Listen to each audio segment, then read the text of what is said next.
Hello, everybody, and welcome to Empires of Arcadia. I am Koibu, and I'll be your DM for the evening. To my some side is Zizaran, who is busy doing things, so he can't talk right now. And to my other side is Trump. How you doing, Trump? Holla, doing great. Hearthstone expansion came out yesterday. It's been Are you excited for it? Yeah, been awesome coming up with all the new decks for it. Are you not tired of Hearthstone expansions? Not at the beginning, no. But I was last month, which is why I became a pro Fortnite player. Ooh. How did that What go? did you do? I am really good at hiding. Nice. I think that's a good skill in that game, maybe, that I've never played. Really? You've never played Fortnite? I live under a rock. I play Dungeons & Dragons and Angband and Total War Hmm. and Dungeons & Dragons. I thought the Trollaroo was Fortnite inspired. No. Wait, are there monsters like that in Fortnite? No. The fuck? Devin, how's it going, man? Dude, I am just happy to be here. How you doing? I'm good. Thanks. Long day? Yes, always. I started pretty early today. A lot of the whole 2 jobs juggling thing, but it's going well, man. I'm grateful. Everything's Do you good. think you'll be able to successfully channel Grub this evening? I take a lot of notes for these shows. I do like a lot of prep. So like I rely more on my notes than my improv. Really? Yeah, for sure. Wow. Mhm. Okay. Very cool. Do you have a joke ready for us when we start? I have 4 jokes. Really? Wow. Do you think Yeah. all of them are going to give us inspiration? I don't know. Definitely. Some of them might get us killed. Just depends, but I just like I don't end up using all of them necessarily per session, but sometimes when the feel is right, you just gotta Just gotta gonna grub drop out. one? Grub out. Nice. Yep, you gotta grub out. What about you, Steven? Have you composed any new pieces of music as of late? Yeah, that's what I do on the regular, just I'm ready to release my album any day now. Fantastic. What's it going to be called? I don't know, Koi, but what should it be called? Destiny's Mumble Rap. Oh, there you go. I was going to say Destiny's Father. Oh, nice. That's very, very clever. A play on Destiny's Child, huh? Yeah. That's Nice. what it was. Good one. Thank you. All right, Ziz, are you ready for your intro? Are you Eh, finished making all your edits? Yeah, I mean, it's I bought you as much time as I could. How you doing, man? Hi, I'm good. Yeah, I'm done. I'm ready. Fuck Okay. it, settle down. So last we left off, our players had just fought a trio of dragon wormlings, right? Is that Yeah, where we left? and we won. How'd that go for you? Yeah. Yeah, we did really well, I think. I don't remember what we did, but I don't think we even got hit that much. Except for Trump, who's almost dead. Ah. Nice. Good one. Who cares about Trump? Who needs him? I'm just kidding. We love you, Trump. Well, here you are, standing in the ruins of the old buildings here. The dead dragons around you. You have collected scales, and it is the next day. Oh, by the way, we did not assign an XP, I think. That's true. So we can do that during a break or something. Ooh. Okay. Wait, am I level 10 yet? 5, you mean? Yeah, that half divided by 2. I can give you XP right now. Actually, All I right. just forgot to total it all, but I wrote all the notes down for it. So, Oh, how much XP are you away from leveling? dude, Koibu and the note-taking gang, I respect it. Mm-hmm. We're part of the same club. If it was 7,000, we're like 1,400 away. Ooh. Oh, wow. Then we're maybe not that close. Oh, For a my moment there, I God. thought Hello? we were... You okay? Well, I was that's excited for a second. It was the I'm about to level sound, but I had to stop it in its tracks because it's a lie. Oh no. No, fake news. divided by 4. Everybody gets to take home 775 experience for last week's adventures.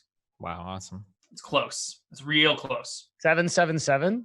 775. So me and Destiny should be on 3,475. Sounds good. Trump and I are 6, 4, 13. If my math is correct, and by my math, I Yep. You're My like God. double our XP. I don't like it. mean, well, you shouldn't die. I tried to save Destiny, okay? Yeah, that's always a mistake. He's not savable. Yeah, next time I'm just leaving everyone. Amen, you go. brother. That's the way to live. It's my That's- ranger character. All right. So, Zai, where are you guys going right now? What? I was just refreshing my memory. We are going to the dwarf area to the northwest of the town we just visited. Wait, Right. are we? That's where you were Yes. on your way to. Why Yeah, were we you going were- there? We have gems? We are going there because we have some spare dragon scales, and we need an artisan to craft something cool with them. Excellent.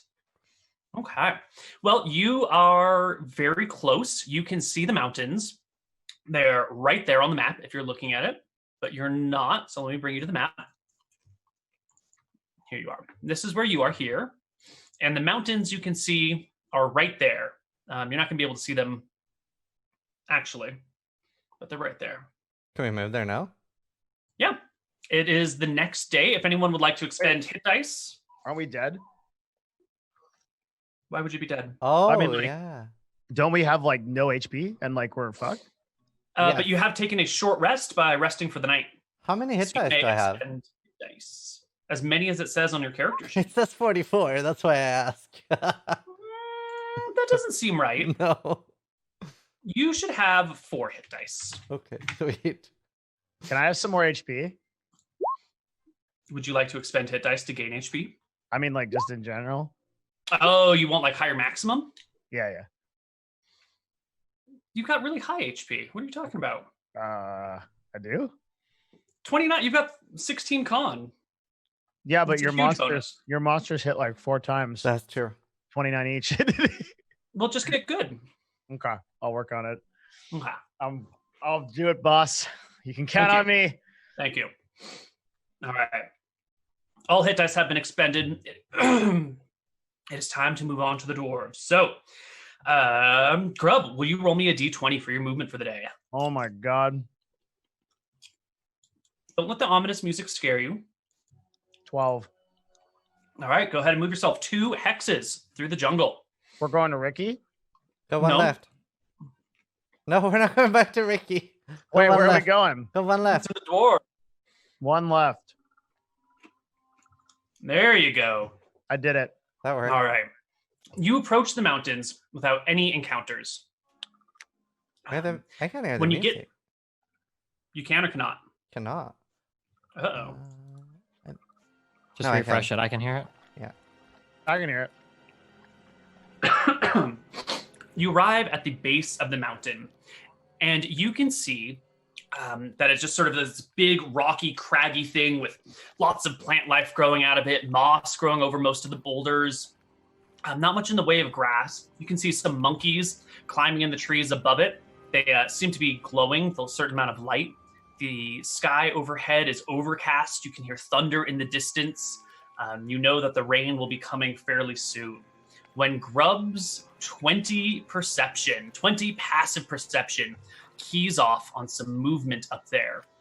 And Grub, you can see maybe, 500 feet up the hillside, between these 2 large boulders with a large tree coming out of it, is some sort of orcish scout or creature. It is lightly armored with a weapon at its side, and it is picking its way carefully through the hills. No one else notices this. You can just barely see like the crest of its head over the rock for a moment, then gone again, and you know instantly it's an orc. No one else is aware of the creature, though. Wait, how close is this? 500 feet up the mountainside, and then, you're probably a few hundred feet horizontally, too. Okay. So, and I saw it. Yeah. Okay. What would I, as a goblin, what would I know about orcs? Probably a lot, right? Mm-hmm. Yeah. So orcs are one of these semi-civilized race is what we're going to call them. They make tools. They have language. They organize in societies. They have a hierarchy that is pretty strict, but they don't really build many towns. They don't really build villages. They more move around in marauding bands that have loose affiliations, rarely getting together. Usually orcs are, you've got this small tribe and that small tribe. They don't work together. However, in the past, I don't know, couple decades or so, there have been this steady stream of rumors coming down from rangers who ventured too far north that they have seen large groups of orcs working together, larger than one would expect. Sometimes they still see them warring, but there seems to be a change in the nature of their behavior in the last decade or two maybe. It is rumored, that there are orcs working together to create some sort of war band or empire. No one's really sure what their goal is because very few people encounter them and then come back to tell the tale.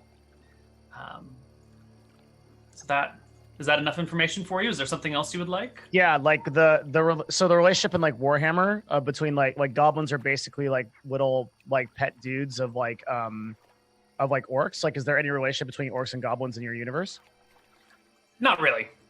Oh, really? Not a positive one. They don't work together, like, or anything like that? No, absolutely not. The orcs are bigger, stronger, faster than goblins in hand-to-hand combat. They will almost always win, but goblins are small, fast, and magic users on this island. So they stay pretty separate. The goblins usually try and hide and ignore the orcs. The orcs will pick on goblins if they can, but otherwise don't really give a shit about them. Like, if there's goblins in their way, they'll kill you and take everything, but they don't seek you out. There's they're separate species. In my entire head, I have to like think of like there's like I have a relationship between them, so I have to like break that. I'll try. Okay. Yeah. Okay.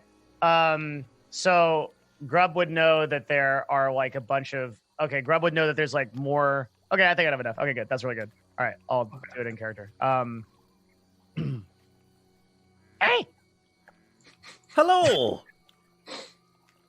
I think I found Isengard. What is Isengard?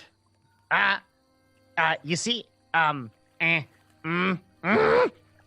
there. Maybe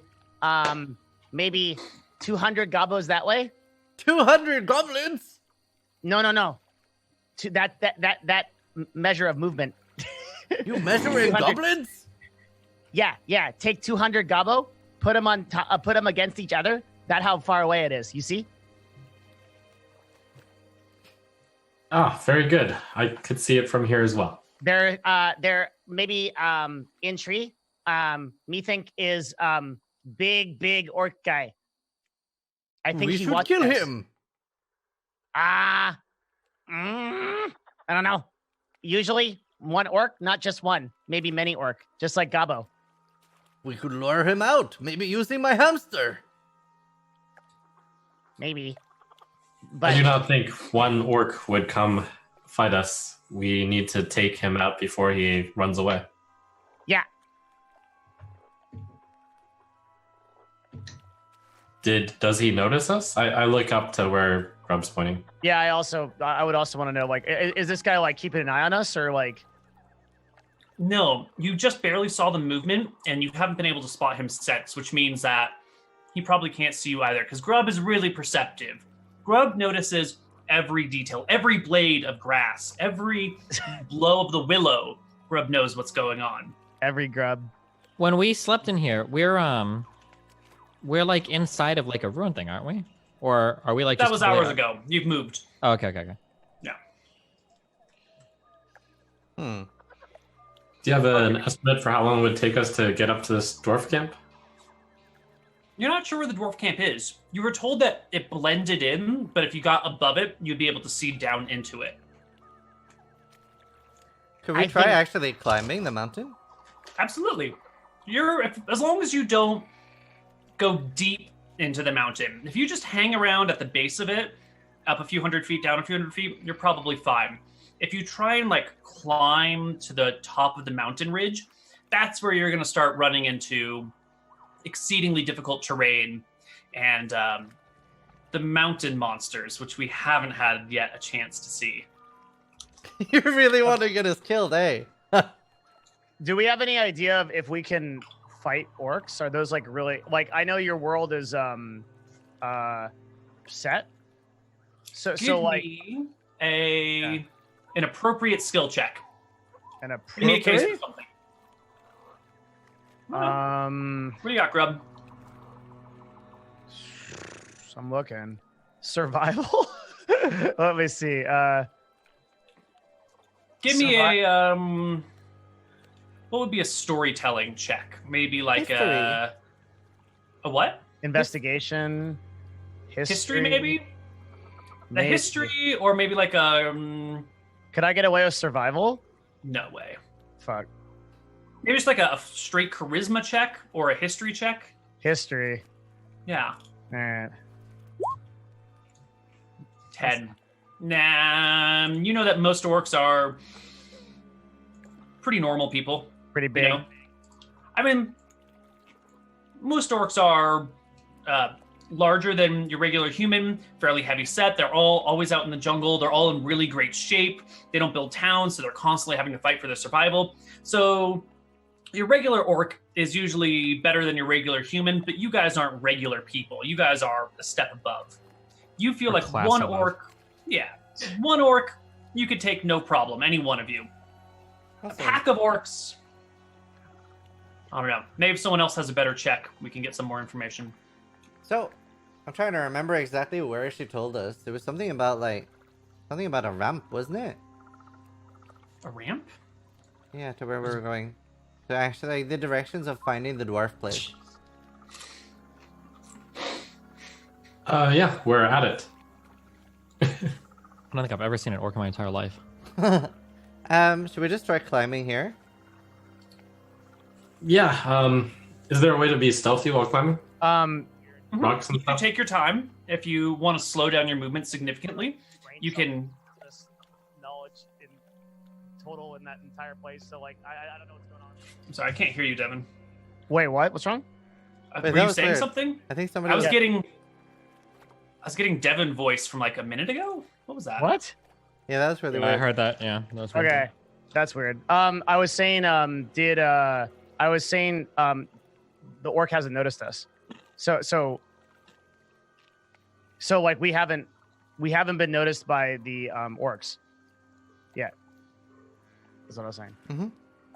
So if we move, we got to be careful not to get noticed because there's probably more than one. Wait, do we 100% know that we haven't been noticed? Mm-hmm. Okay. Grub knows. Yeah, I think we should just start climbing stealthily then. Take our time. Yeah, let's do it. What do I have to roll? Acrobatics and stealth? There's no way that all four of us can climb stealthily, right? Like they're asking for an impossible number of checks here. The first section of the mountain doesn't really need a climbing check. It's not super steep to start. You can do it given time. So it's just going to be a stealth check for how quietly you can all move up this mountainside. I'm going to need everyone to do it, and we will use the stealth of the weakest roll. Wait. Oh my god, these rolls. Wow. I could do. I guess it's too late, huh? Because I could talk to the trees. I think you get ready to talk to the trees, and then people start moving forward. And Minsk, why do you roll this 3? What? I am What are you busy doing? talking to my Why- hamster! I didn't know we had to be stealthy! Why do you roll this 3? Literally, the DM Boo, asked. do you like why- mountains? Do So you you're want to yelling climb to with me, Boo. Boo? Boo, why you...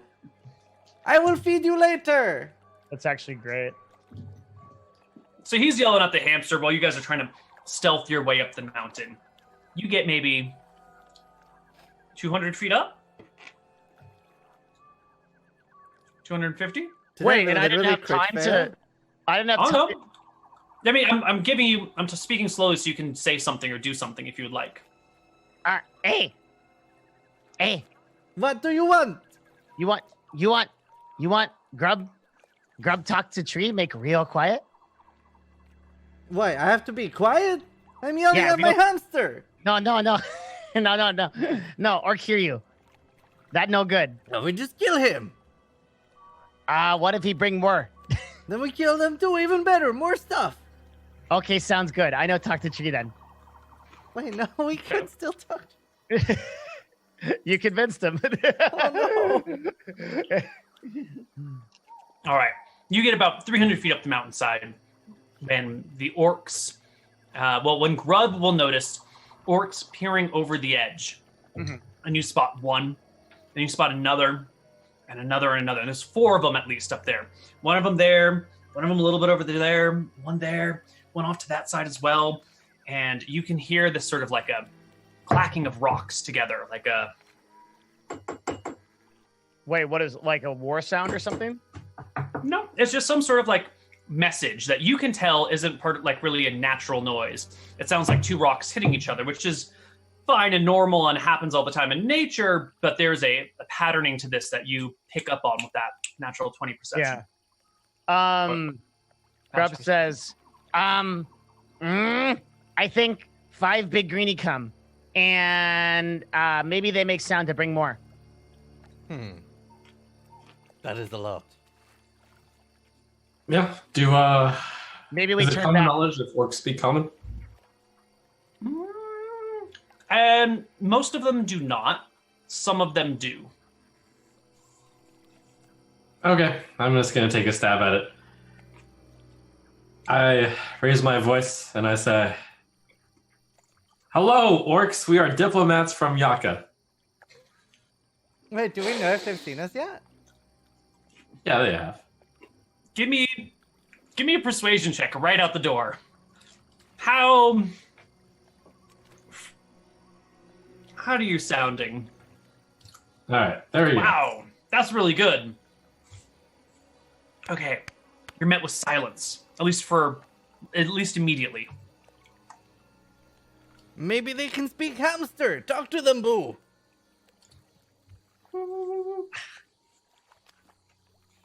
Do you have any follow-up to that, Zai? No. Oh.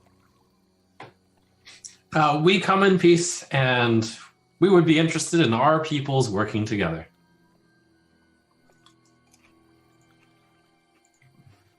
Okay. An orc stands up fairly high, a little bit higher up than the other 4 were. Looks down at you. He's got this huge skull over his head. It looks like some sort of dinosaur skull that he's wearing as a helmet. It's also like tied down to him and strapped to him through a series of intricate knots and ropes. He's got bone armor across his chest and carrying a bone hatchet in one hand. He looks at you, makes eye contact from a distance of 200 feet or so, but doesn't speak. Keep talking. I think it working. I nudged the monk. All right, well, I'm going to sit down, and I'm going to start a campfire. And then I'll gesture him over. Maybe give him gift. What's the rest of the party doing? I am very apprehensive. Same, I think just regarding the other orc cautiously. All right. The big one. Wait. I want to like look around and see if there's anything coming up behind us. So in case that I have to start running really quickly, I know exactly where to go. Excellent. Give me a perception check as you scan the jungle and mountain. Very perceptive. Yeah, you spot the other 4 orcs that are up on the ridge, a little bit below this one. And as he starts to come down, the other ones sort of slink behind rocks and disappear from view. You're pretty sure they can't, if you can't see them, they can't see you. Pretty sure. But the big one comes down until he's maybe 70 feet away, 60 feet away. I up on wave this at hill. him. Then he observes. So nice of you to join us. I am preparing some tea for our fated meeting. Wait, the orc came down here. Mm-hmm. Okay. Weapon still in hand. The orc comes a little bit closer. Now he is 20 feet from the closest party member, and then up 10 feet or so. On a Do we rock need to looking down. do we need to arrange ourselves, Koibu? If you would like to arrange yourselves instead of just standing wherever I'm imagining you standing, that would be We great. Yeah, I would like take to. him I would like to have hostage. some tokens for us to arrange ourselves, please. That would be good. Okay, let me get you a hillside. We could take him hostage. No. Try not screw this up first. We can screw up any other time. Not now. Yeah. Real easy to screw up. Believe, Grub. This map is not quite mountainous enough, so you're gonna have to use some imagination here and think of this more as a steep mountainside than the thing that it is. Koibu, we have nothing if not an abundance of imagination. Okay. That's true. That's why I love you guys. Such creative, imaginative people. Where's the orc? I'm looking for him. Oh, Hold I'm on. sorry. It's okay. Orc. Here we go. Oh, by the way, I smile. Oh, actually, I don't. I don't smile. Yeah. What's So- better? Like, Well, We're I gonna- mean, they're more like creaturistic, so maybe they would see it as like a hostile action to smile because you show teeth. oh yeah, what's that creature that if you smile, it thinks you're attacking it? Yeah. Like that's anything. Any animal. Wait, really? Yeah. Humans are the only creatures that show teeth in a sign of friendship. Every other creature that bears its teeth to you wants to kill you and is telling you to back the fuck off. Wait, how come then when I smile at a dog, it smiles back? It doesn't. Wait, it does. I've seen it. This before or after biting you? You ever seen the dogs that smile? I've never seen a dog. Sometimes Well, dogs I mean, smile, but when they do it, it's because they're incredibly nervous and uncomfortable. It's usually a sign that the dog has been abused. If a dog is like showing its teeth at you when it smiles, it's usually like Hold really, on. really irritated. Yep. There's no I way mean- that's true. Yep. Man. We think of a dog's smile, and they don't like a dog's smile isn't so much showing its teeth. They just have teeth that hang out of their Click mouth. the link and click the link. know? in chat. Yeah, sometimes dogs bare their teeth in a very way. Sometimes when they quote unquote smile, but if they do that, it's just because they're very nervous. Yeah, see Oh this yeah, picture like you that. have Like here? that dog. That dog's not showing its teeth at all. Yeah, that's It's just a smiling. regular smile, but it's not showing teeth. That's what we're talking about here. is the teeth. Oh, okay. Got it. Okay, so the lines, the black lines I've drawn everywhere are sort of like gradients. It's a cliff, right, that we're walking up. So imagine this on a big tilt with each of those black lines representing an increase of like 10 feet in altitude, including this line. I This is where you guys feed are. my hamster. Oh, I'm boiling some water. You begin to boil some water. The orc comes on over as your fire gets started and looks down from this top section. at I'm sorry, you. real quick. Where are the other 3 orcs? Are they still quite a ways away? They are, yes, you're at 250. They're at 400. So they're like 150 feet up. Oh, But okay. yeah, I think they're still about 150 feet up. That's the last place you saw them.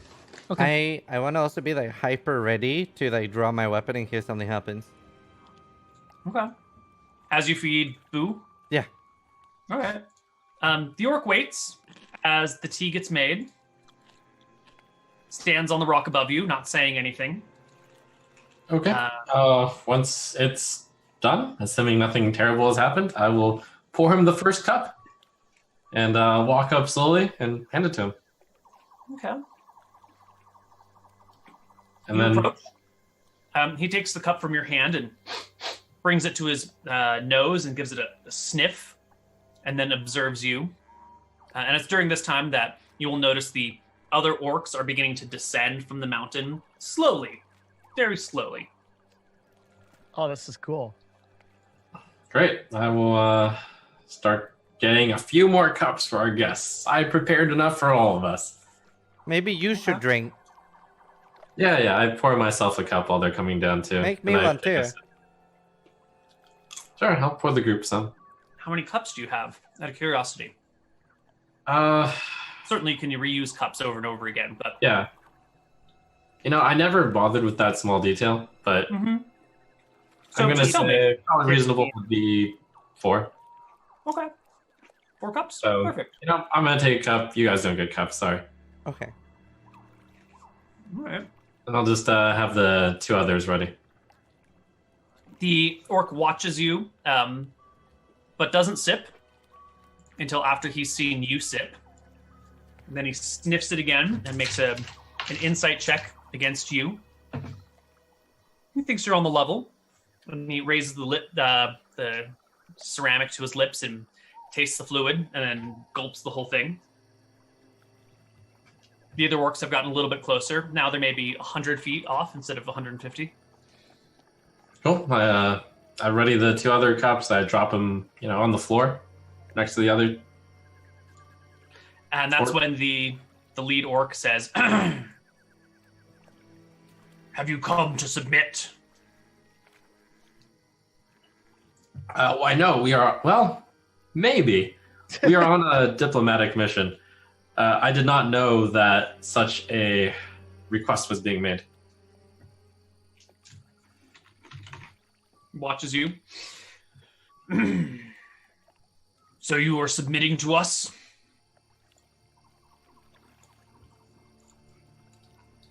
Well, we would like to work together. If that is what it takes, then perhaps we can do such a thing. He observes you as if he's not really understanding the entirety of what you're saying. Like you're speaking words that he understands, but not concepts he understands. Oh, what is involved in our submitting, if I may ask? When we say walk, you walk. When we say jump, you jump. When we say you make weapons, you make weapons. When we say you give us food, you give us food. Then we do not kill you. We leave you be.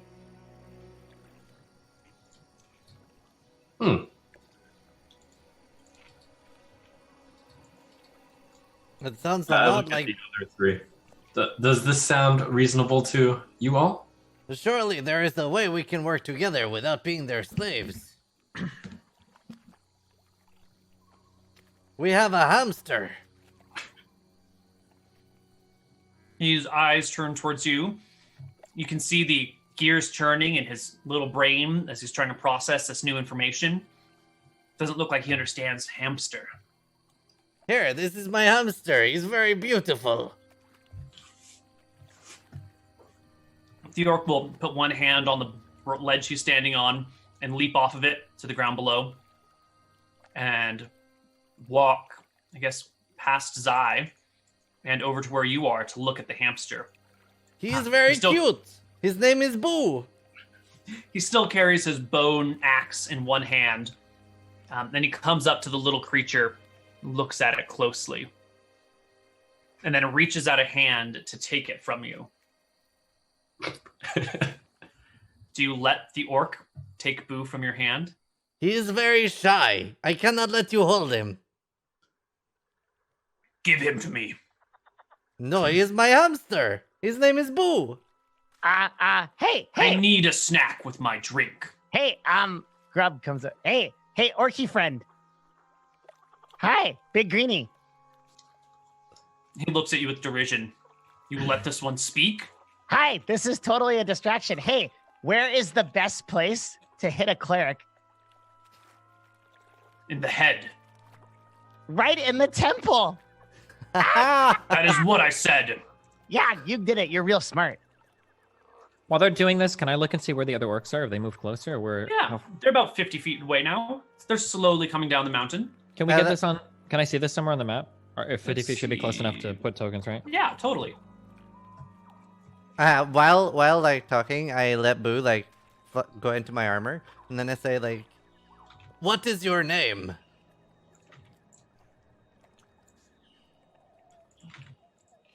Oh, let me just put the rest of the orcs here for a moment.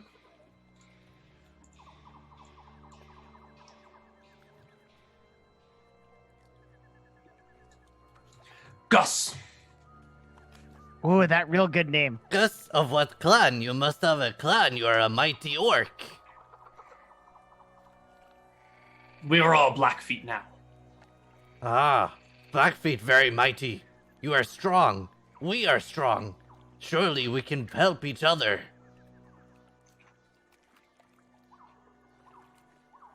He looks at your weapon. Did you make that? Are you a skilled craftsman?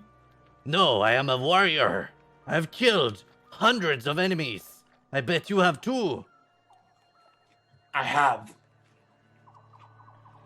And he looks around at you all. I could take every one of you here. But imagine how many more people you could take if we fight together. Side by side, would you kill hundreds, maybe thousands? Ooh. Yes, we could even hunt some very big game, like a kraken. My 2 friends here have killed a dragon. Hi, that me. He considers. Go to your knee. Swear allegiance. And we shall let you live. And take you with us.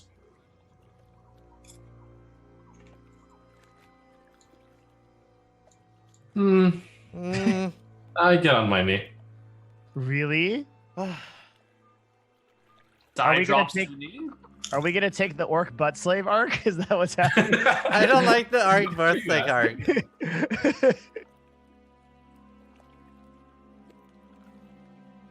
Gus.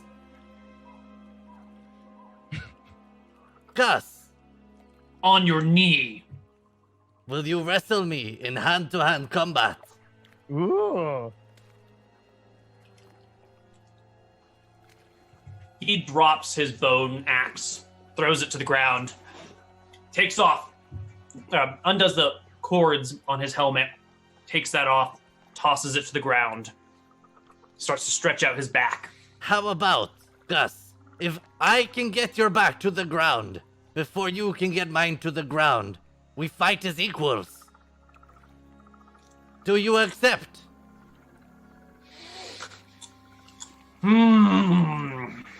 He looks you up and down. He looks at his own stats. He nods twice. Okay, Koibu, I want to do something that I've never done before. I've literally never had an opportunity to use this. I can give anybody with a cantrip a 1d4 on an ability check with a Yes, spell called please do Guidance.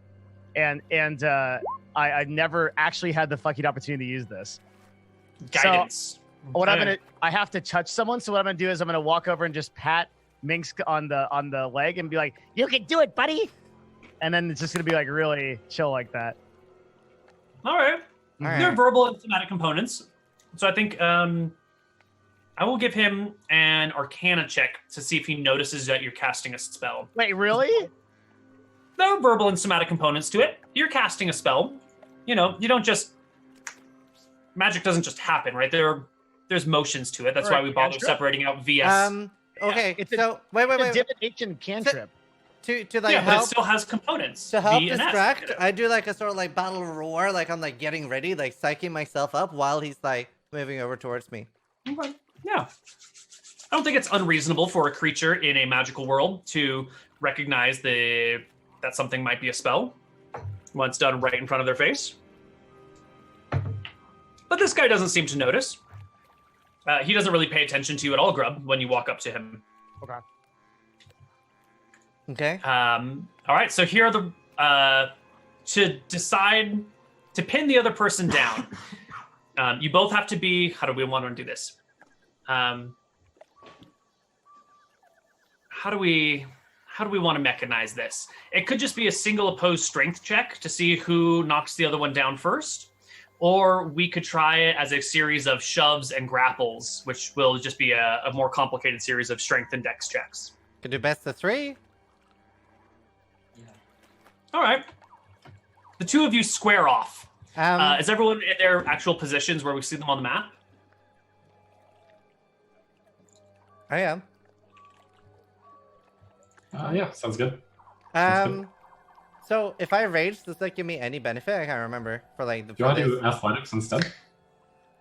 Does rage give you advantage on strength checks? Quite possibly. I can't remember, and I don't have the sheet open.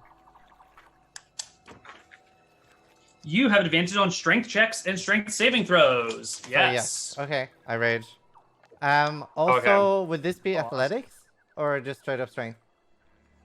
We are going to start with to see who gets the first advantage. Who can knock the other person down first is going to be opposed athletics checks. You get a plus a d4, and you do yours at advantage.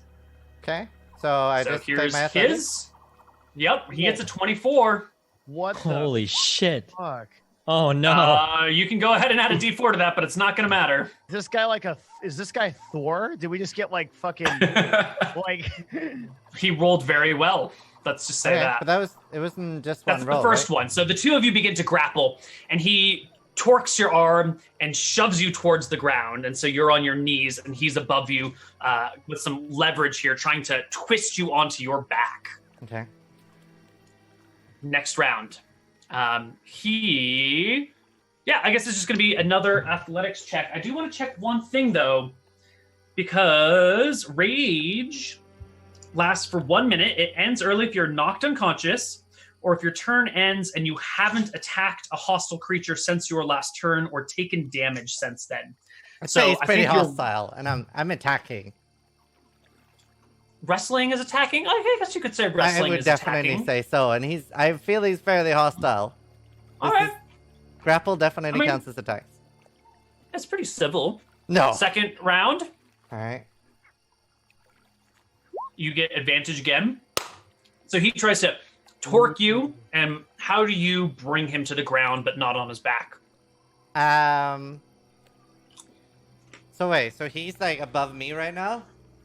Yeah, he was standing above you, turning you over, and going down to knock you. So I kick out his leg, and I try to pull him to the ground. All right, you knock his feet out from underneath him. He drops to a knee. The two of you are both close to the ground and wrestling some bit. Okay. Let's do it. Third round, you're both on your knees, moving back and forth. Last athletics check. I cheer. 18. Your 14 will just barely beat his 8. Ooh, wow, those are... I have 18. Yeah. How do you have 18? What? Plus 4. Plus 1d4 on the first roll, not on each subsequent roll. But you get a 14, which beats his 8 anyway. Oh, okay. So you bring him to the ground. And he hits it. That was a lot. His back to it. And you can see him close his eyes for a brief moment. And oh, wait. Before he does anything, I reach out my hand to him as a sign of respect. To hope he'll take my arm. Okay. Let's roll him a shame check here. Oh.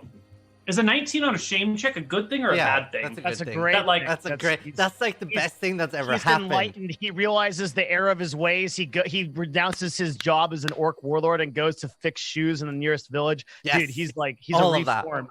Yeah. Well, technically, you're trying to get him to submit, right? So isn't he rolling high like a pride honor thing to see if he could resist the submission? Isn't that what he's looking for? Yeah, Destiny, that's what I'm...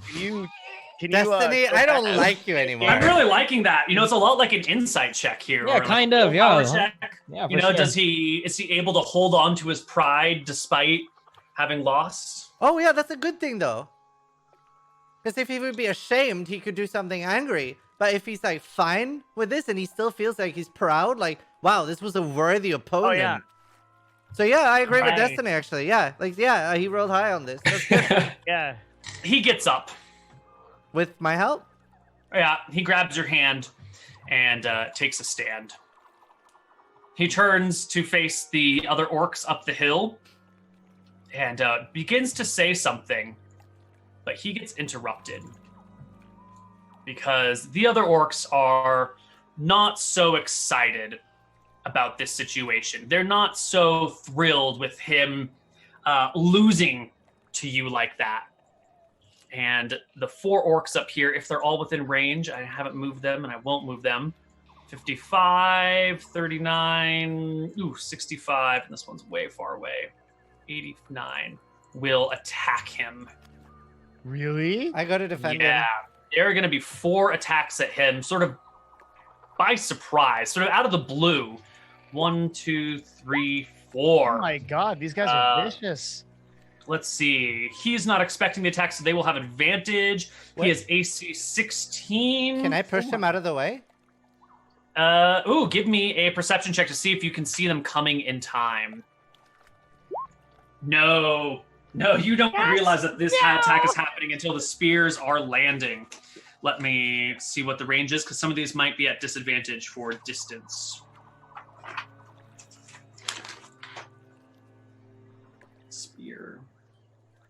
Spear distance is, really shitty, actually.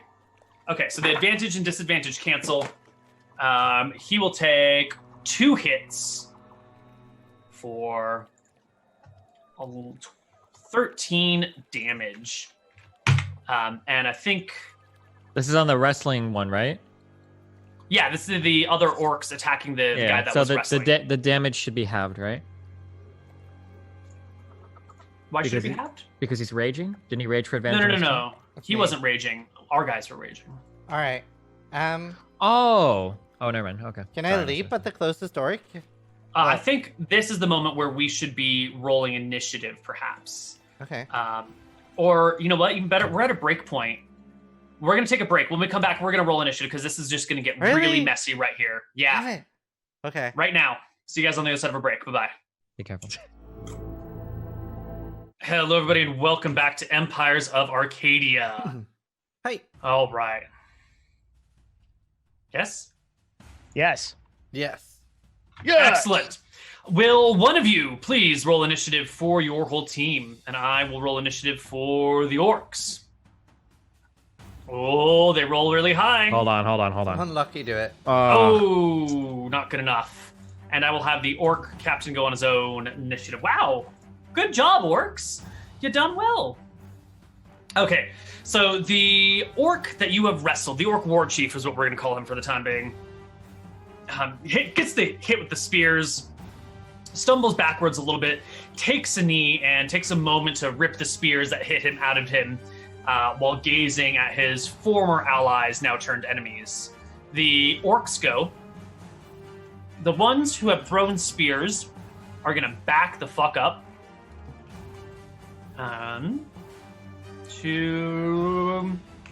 This is difficult terrain going uphill, so we go half speed. So he's gonna go here, or she's gonna go there. She's gonna go there. She's gonna go there. And this one will get to here. And this other orc is gonna cast a spell. Oh no. Yes, yes. What is the range, though? 69 feet?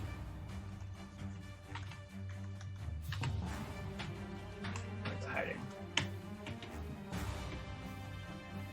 There it is. 20-foot square. Range is 90 feet. You guys are all easily within range.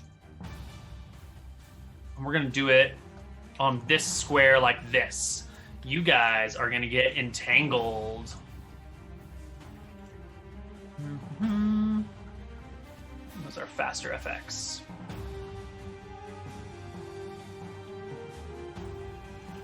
Let's get a big entangle zone right here.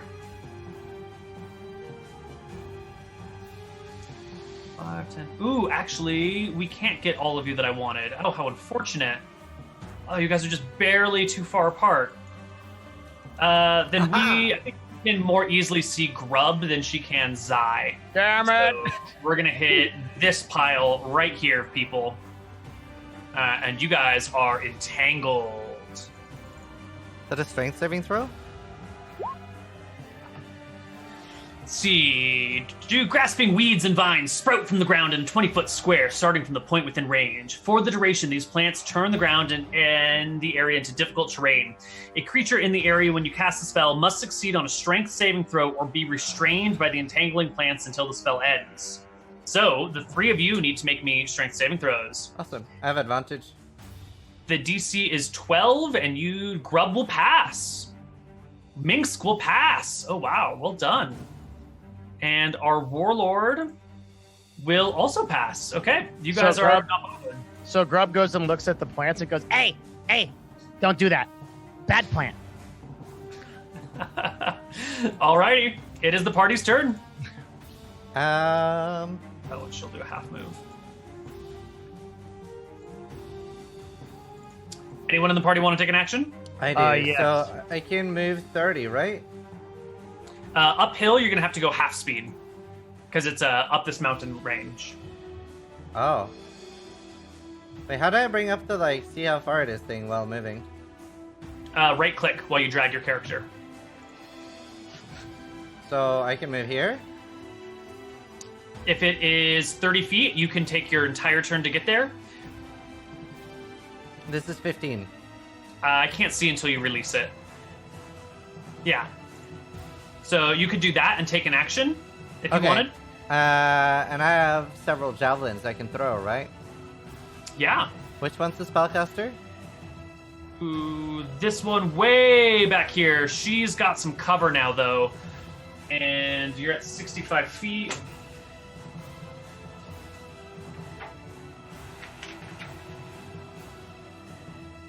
So it's going to be disadvantage for the long range, and then she's got some cover behind those big plants as well. Is there any I can throw without a disadvantage? No, they're all going to be at long range for you. Short range is only 20 feet, so everything is far away. Ah. But it's a strength check, right, to throw? No, it's just a regular attack roll. But don't I have advantage on that while raging? On attack rolls? No, you can recklessly attack if you Oh, want, that's it. but I think that's only melee attacks. Okay, I'm just gonna try throwing a javelin. Was all of them the same chance to hit? It depends on their armor class, but it's going to be roughly the same. Okay, I'm I gonna think they throw all out the have 15. spellcaster. Go for it. Oh, 24 is gonna Damn. do it. Even up the hill and through the cover, your javelin hits home. Roll me damage. On the javelin text below the 24s. There we go. That is minimum damage. is that plus you 3 hit from her. rage, so 7? Ooh, okay, +2 from rage. You cut her through the cheek with the javelin. Anyone else in the party? Grub, so I think the thing that Grub can turn into that can move the most is a tiger, right? Probably. Yeah. Grub, Oh, wait. She has to do a concentration check to keep entangled. that's true. Yes, she will.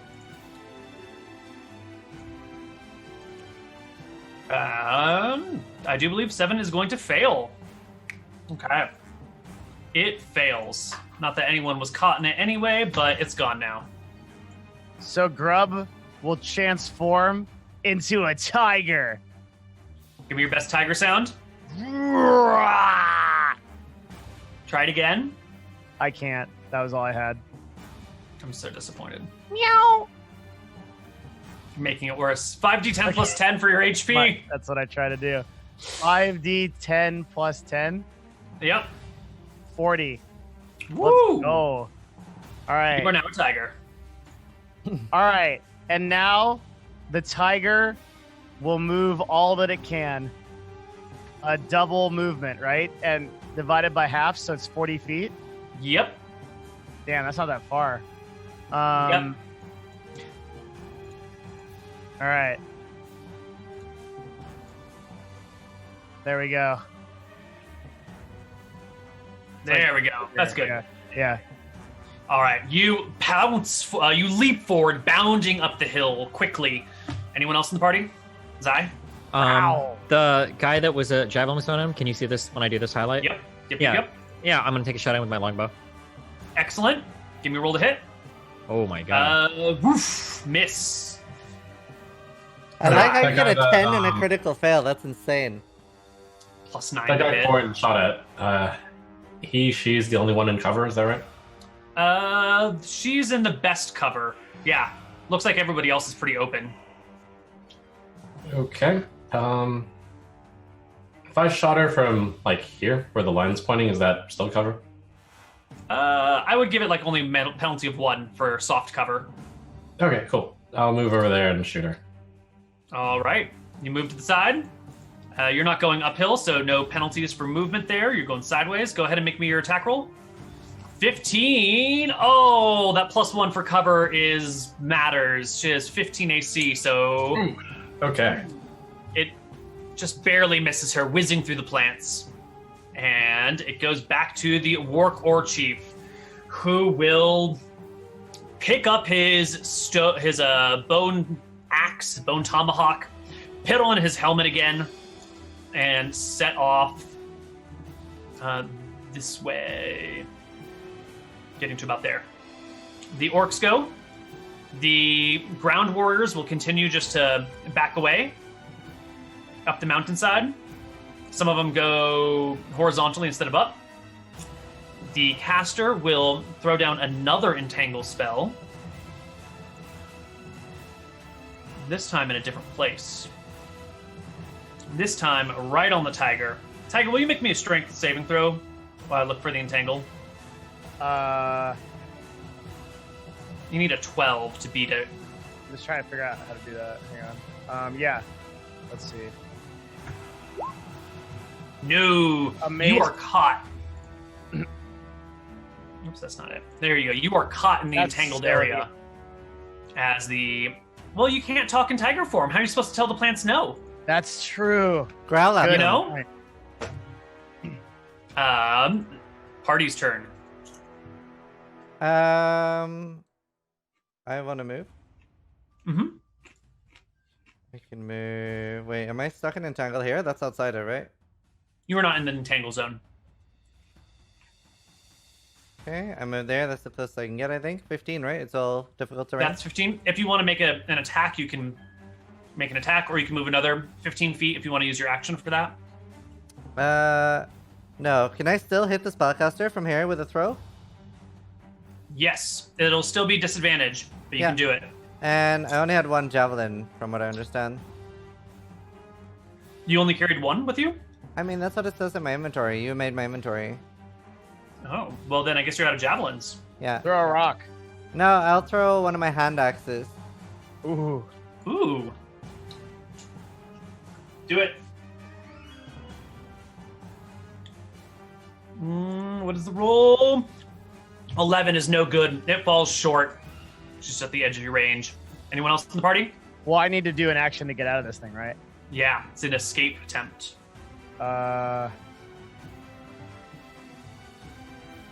It's an escape attempt. So what's that? Yeah, it's a dexterity? strength check against your skill strength set. check. Yeah. Oh, I want to try something as well. Nice. You do it. You can free yourself this round. Do I have movement?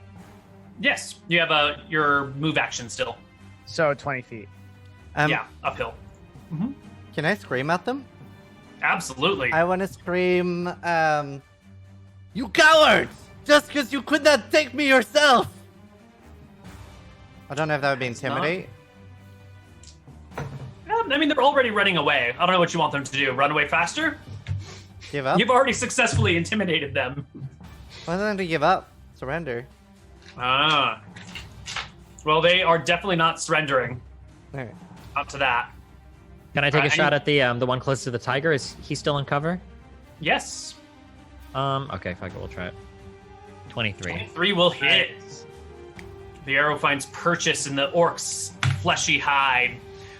It gives a yelp and has to make another concentration check, which passes with flying colors. Jesus. So this stays here. All right, Zai. Yep, I shoot a arrow at the same.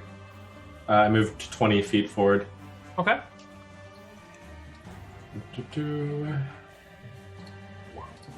Ooh, no.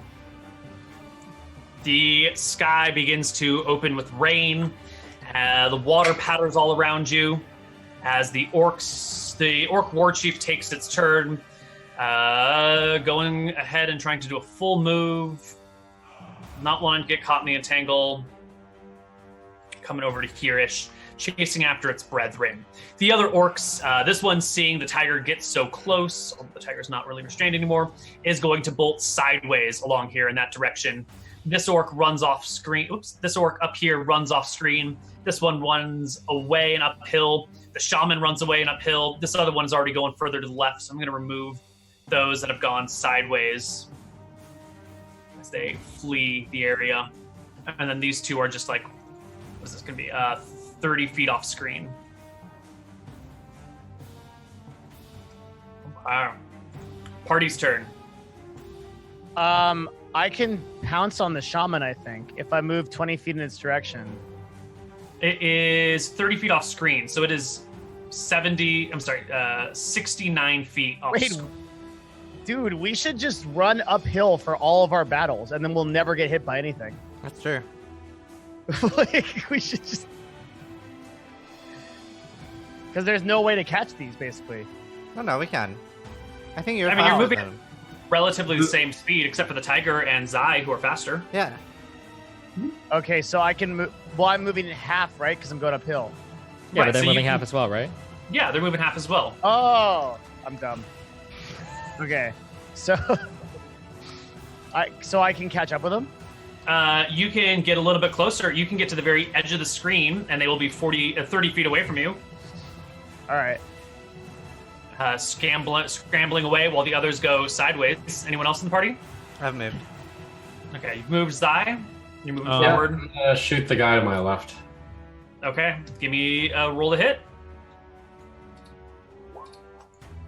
Both. 12 is not going to do it. Great. I think I can move a bit. If I move like in this direction, can I move the That's- full 30 feet? Because I'm not moving Yeah. up a mountain. Yeah. That's fine. And then he's shooting at somebody off screen, yeah? Mhm. Yeah, I'll take a shot as well, I guess. Go for it. Jesus. Sorry, Ziz, I pressed the wrong button. I messed up your cams. No. All right. The shots miss. I'm going to say fine. the ones that have gone sideways are in good cover and sort of escaping. The ones going uphill are still visible as they try and like navigate up the mountain, while the sideways people can sort of dip down behind something here or there. All right. Let's see. It is the war chief's turn. He's going to give up the charge after these people and come back down to where the T was earlier and stand over it in shame. Tiger, you're the only one that can really catch anyone since you're faster than the enemy. They're going to have moved another 30 feet, and you can go 40. You're going to get close, but not quite to them this round. You have a tiger leap ability, don't you? Yeah, I can pounce on them. I can pounce on the shaman. Okay. Eventually, you're going to catch them. So why don't we just skip ahead to you catching them? Wait. You're going to catch up. Oh, yeah, go ahead. I want to, while walking past, I want to pick up my javelin and my axe. Excellent. Perfect. Glad you mentioned that. Oops. So we will just skip ahead a few rounds as they run from you and you chase after them. Eventually, you come into range where you can pounce on them. There is a shaman who is wounded and a warrior who has a hatchet at its side. And the two of them are fleeing from you. I'm pouncing on the book. All right. Give me a roll to hit. Okay, towards a creature and then hits it with a claw attack. Okay. Mhm. Claw attack. Woo. Nice. 19 will do it. You bat the monster, the orc to the ground. Actually, he gets a strength check. Roll me damage, please. Yes, sorry. All right. The orc does not fall prone. If the target is prone, the target can make a bonus action. Okay. So the orc caster gets hit with the back, stumbles forward, keeps itself on its feet, but it does take 7 damage, bringing it to almost dead. How close am I now? You're no closer because the tiger's the only thing that can get. So hold on. That's an actual real question. They were 30 feet off screen and you were 42. So you're still about 72 feet away from them. You haven't been able to close the distance. You're kind of keeping pace. The tiger's the one who's getting ahead. And with 72 feet closing at a rate of 30, it'll be 3 rounds before you can engage them. Okay. All right. The other orc will pull out its bone hatchet. Let's just move you here so we can see this. Take a step forward and attack you. It's going to say spear, but we're going to use a tomahawk damage for a 16 to hit your tiger form, which is a hit. Or 1d6 plus damage, which is this exact same roll. Anyway, so you will take 9 damage as the orc hacks into you. And the the shaman is going to cast a spell at you. It will point to you, and it will say, Disintegrate. oh, I wish. Flee. Ooh. And she will command you to flee. You must succeed on a wisdom saving throw, DC 12, or follow the command for your next turn. Wait, does he understand their language? She is speaking in It's like common. a magical compilation. But he's a tiger. Does he understand common? He does understand common. I just can't use it because animals don't have speech cords. Exactly. Sorry, I exited out of D&D. Hang on. I had the back button of my mouse. Okay, so it's a wisdom thing. Wisdom saving throw, DC 12. Let me see who has higher wisdom. I guess Grub. Don't you always use Grub's mental stats? You can use either. Ooh. Yeah. Oh, no problem. And that is the end of the orc's turn. It becomes your turn again, Grub. We're going for the pounce on the. Actually, I can't pounce it because it's You have to move. Yeah. Yeah. Get move. So I'm gonna eat it. Give me a bite. A claw. 14 is not going to hit. You are shy by 1. Damn, a caster with 15 AC feels bad. You swipe at it. Why does it? Oh, yeah, because Shaman's got is wearing a what do you call it? Has a wicker Fire armor. shield. Oh. Yeah, and high dex. All right, the Shaman will cast a command spell at you. Well, the other one will attack you first. Yeah. 22 to hit for 9 damage again. Another max damage, and the Shaman will command you one more time to run away. 31 minus 9, 22. Okay. And let's see if I've got to leave. Wisdom saving throw. Nice. Pass again. It is your turn. Eat it. Dude! Oh. But the other guys are catching up. This is the one. This is the third round of attacks. Yeah, they must be. So So I'm in range of throwing. yes. It's time to check in with the other people. Zai, were you also chasing up the hill, or had you given I was up taking shots at this orc running away from it. Okay. What about you? What is your new name? Corin. Corin, how far up? I can only go about this far up, 14 feet, right? Right. So you could be another one round behind Minsk if you were wanting to chase these people. Yeah, am I able to take a shot from here, or how far off are they? Yeah, you can take a shot from here. You can be positioned to take a shot at the shaman or at the regular warrior, but not at both. So, pick to come up this side or up this side. Yeah, I guess the right side. Okay, cool. We'll put you roughly here in your relative positioning. Okay. We'll say this is fairly accurate.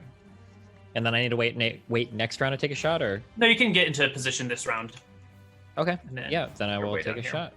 Give it to me. 28. There you go. finally. You 12 catch her in the throat.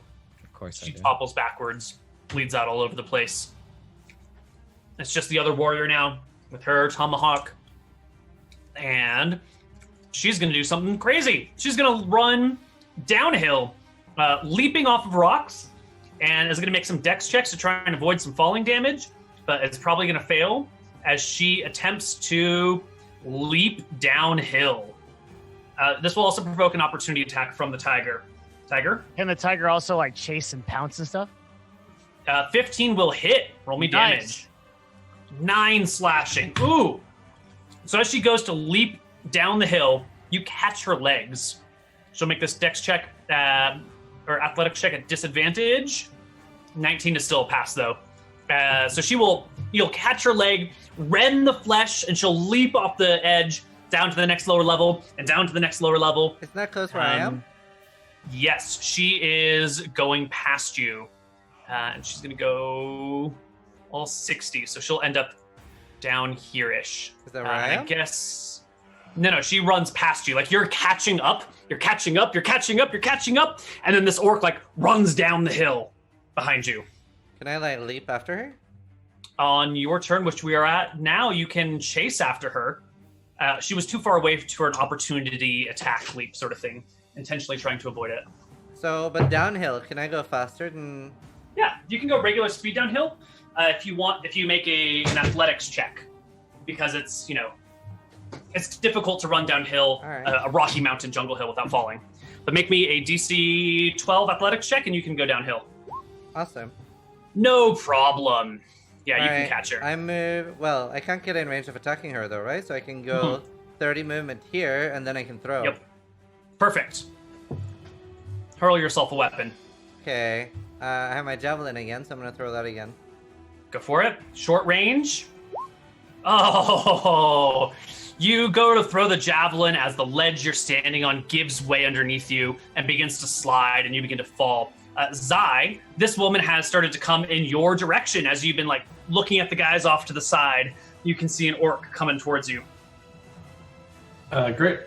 Well, in the meantime, do you want to work out how the orc I've been firing at has been acting? Has he just been running each turn? Yeah, this is a great idea. So it's been like 5 rounds since we checked in with you and your orc. The one that was going sideways has been trying to get like a rock between you, has been going for cover. So if you want, you can be readying your attacks for when she like moves away from the rocks. Or you can be trying to take shots as often as you can get them. It's kind of, how do you want to go about attacking someone from range who is intentionally trying to put cover between the two of you? Well, some turns I'll move my normal movement and then take a shot. Some turns I'll do a double movement. Ah, okay. All right, so you'll take shots on your turn. So why don't you give me 3 shots? Sure. And then she'll have some cover against Wow. these, but 2 of them will definitely hit her. Okay.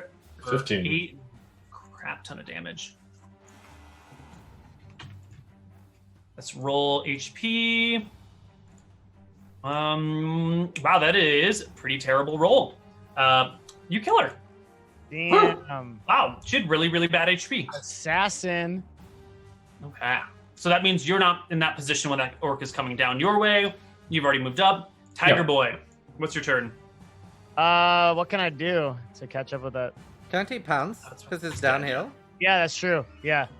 Yeah, you want to run downhill? You got huge movement. Yeah. Run downhill and pounce. Okay, you're going to have to make me an athletics check or acrobatics check. Okay, let me check real quick what's the better tiger for that. 15, 2, or grub. 3. Okay, athletics check it is. Wait, why do I have a -1? Oh, athletics is strength? Wait, that can't be right, is it? Acrobatics? Is dex. Oh, You okay, can I'm do- done. Mm-hmm. Nice. No problem. Go ahead and leap at her. Pounce. There you go. You hit her. 10 damage. Go ahead and make your bite attack. It's a bonus action. She does fall down. I can't So you do leap on her. You slash her down the back. She tumbles forward. You go to bite her, and I need you to make me another acrobatics check this time because you've got all this forward momentum that is keeping you going down the hill from this pounce. This one is to stop yourself and not keep tumbling after you kill her. Sounds great. Acrobatics. All right. You catch yourself on the ledge lower. This one is definitely dead. I pick up my javelin, but then I also swing my great axe and just remove her head to bring it back to Gus. No problem. And I also like the tiger wants to take like the body and its big jaws and then also bring it back to Gus and like drop it like a pet and be like, roof. I mean, meow. Nice. Awesome. Yeah. Gus. All right. Wait, is he still there? Yes. Gus, we murdered them for you. Gus looks to you, head hanging in shame. Immediately kills himself. No. That'd be so sad.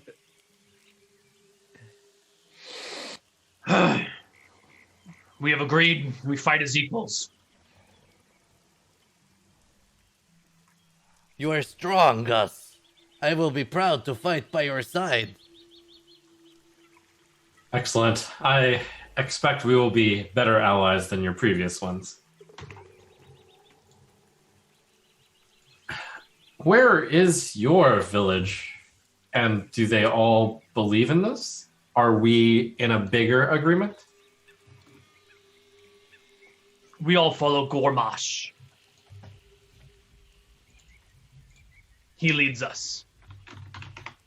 Is there a history or check or anything we can do to see if any of us have ever heard that name before? Or is that like a popular name? I can guarantee none of you have heard of this name before. You are all, maybe not surprised, but unfamiliar with it. Gotcha. Do you think he would be willing to work with us to become stronger? No. If he saw you, he would sever your heads from your shoulders. He would not fight you in solo combat. Gormash has a strange sense of honor. You say he has honor, but he would not fight me in one combat? His own sense of honor. I do not agree, but he is stronger than I am. I am obliged to follow. Big Greenie friend, we be looking for small stump people. You know where they be? Yes, we are here for them as well. Oh, really? What you do with them? Kill them, Oh, take their goods. really? They have good goods? They make fine weapons. Axes, maces. He picks up his bone axe he's got in his hand. It looks pretty good, but it's got chips and cracks in it. And looking at it, it's kind of a pain in the ass to make an axe out of bone. It takes a while, and it breaks pretty easily. It's not doesn't have great durability. Good steel, you can use that for a long time before it breaks, with just maybe the minimal sharpening to keep it functional. A bone weapon or a stone weapon, God, they break often, they chip, you need to fix them all the time. Huge pain in the ass. Okay, I say, Gus, we are also trying to find the dwarves, but to trade so we can get even better equipment. We have so many enemies, so we need really good weapons to kill them. Maybe we can also get something for you. I know where their home is.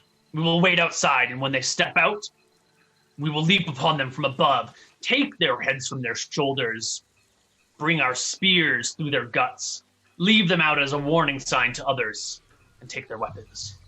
But Gus, think how valuable allies they could be. Imagine all the weapons they could create for us. Why would they? We have gems.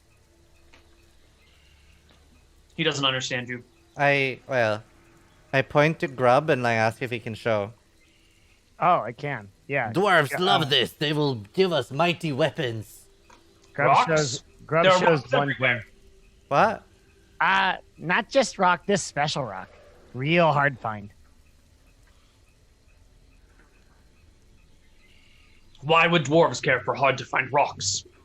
It doesn't They're not matter. It only matters that they give us weapons so we can become stronger and kill even more enemies. You see, friend, this is the glory of trade. Everybody has different things that they desire. And we provide something they want, and they will provide something we want. This is much more efficient than killing. And I desire the blood of my enemies. I'm trying to bond hard with Gus here. Yeah. He's kind of a dick, though. He's not really, a nice person. Maybe, he might be honorable enough to abide by a deal he makes, but he's kind of a bloodthirsty maniac who wants to kill the dwarves and take their shit. He looks at you and goes, "What is this? A way for weaklings? Might makes right. You take what is yours. You fight for power. What is this exchange of rock for steel?" There will probably be many of the dwarves, and we have many enemies already. Why not just kill them and take all of their weapons instead of exchanging for a few? We have scales from a dragon, and we want them to forge them into a mighty armor. They cannot do that if they are dead. This is something he understands, and he nods. Yes, yes. We have no forges. We cannot enslave dwarves and make them work for us. We have tried. It does not work. They only make goods in their lairs, their caves deep under the mountains. I I put one hand on Gus's shoulder as like a sign of respect, and then I say like, Gus, can you imagine how strong we will be with dragon hide armor? No. We will be invincible. We can kill armies.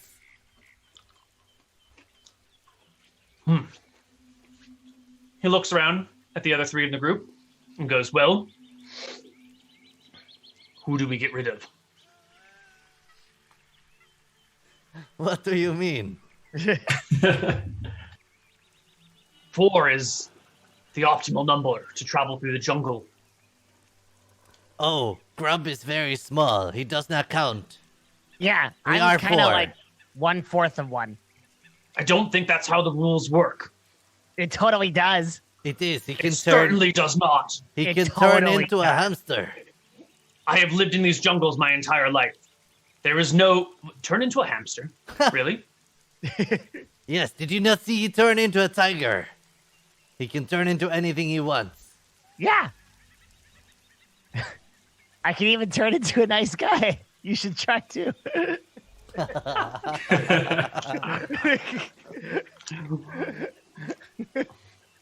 He ponders this for a moment.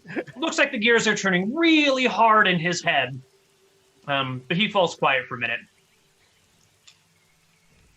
What do you guys do? You're here right near the dwarves. They're just up the mountain. Gus, let us go Gus find the even knows where dwarves and become stronger. I will lead you to them. And he does. He brings you up the mountains to that about 450-foot area where the orcs were before, and you can see down into the south side of the mountain a little bit is this like a walled settlement sort of thing. It's abutting against the cliff face. There is a cave entrance that's maybe 4.5 feet tall, maybe 6 feet wide. It's this really narrow cave entrance with a palisade wall around the front of it, and then also like a bit of a palisade roof on top with spikes on the top of the roof. So there's only like maybe a 3-foot gap from the top of the palisade wall to the roof above it, and then like a narrow slit in the front that could be used as a door. And beyond this are some like big craggy rocks that this is set down and behind. I don't know if this description makes much sense to you, so I'm going to try and give you a doodle to make sense of it. It makes sense in my brain. All right. So if we look at it from the front, we've got like palisade wall, like that, with some sort of sheltered roof over it, which is also made out of like sharpened sticks, so forth, and has little spikies on top, but like all over. I just don't want to draw them all because I'm We're lazy. looking at like a top-down view, right? No, this is a front. This is a front-facing view. Oh, that's a front-facing view. Okay. Yeah, like you could have a dwarf hiding behind this wall if you wanted. Look at him. Yeah. I don't think they can see on the screen. Ziz will move the screen for them. Oh. I'm going to actually move this to this corner. And then the top-down view is going to look more like... there's this roof, and then there's I'm going to dot the stuff on the lower terrain, like a palisade wall that runs along the inside. Mm-hmm. Dude, Koibu, a banana on a wall just sold for like 160,000. This is worth at least 200,000. Thank you. I expect to be paid for that now. And then here's the entrance deep inside, but it's like super shallow. But you are looking down from above. There's also some like big craggy rocks up here that block line of sight from downhill. So there's like a split in the gate in the entrance. There's not like a door or anything. It's just open. Correct. Were there dwarves here? I was peeing. There are sort of dwarves here. Like you're standing above looking down, and you can see through maybe the thin slats between the palisades the movement of creatures. It looks like they're dwarves, but it could also be maybe halflings or a gnome or a small person inside that you're unfamiliar with. you can't get a good view of them. You're above them, and then they have like a roof over them. Can they see us? Probably not. If you can't see them, it's reasonable to think they can't see you in most circumstances. What do you guys want to do? Well, I think first we have to thank Gus for bringing us here. We should probably set you on your way, Gus. What? No, what? Well, if we don't, then we bring Orc into Dwarf, and then remember when that time when Grub tried to bring Gabo friends in? Wait, can Gus hear us talking right now? Yeah, he's right next to you. But Gus also understands that we are not planning to fight them. He also wants to become stronger.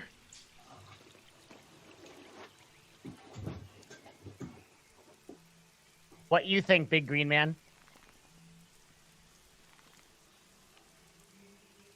Who's the big green man? When he gets small, like hamster, does he still have mind of Gabo? Yes. In little creature? Yes. Where does the rest of the goblin go? It is magic. He considers.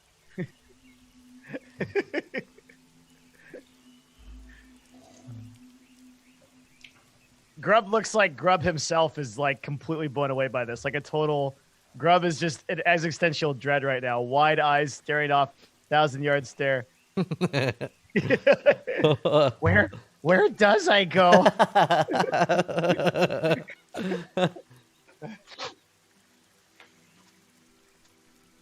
What do you guys want to do?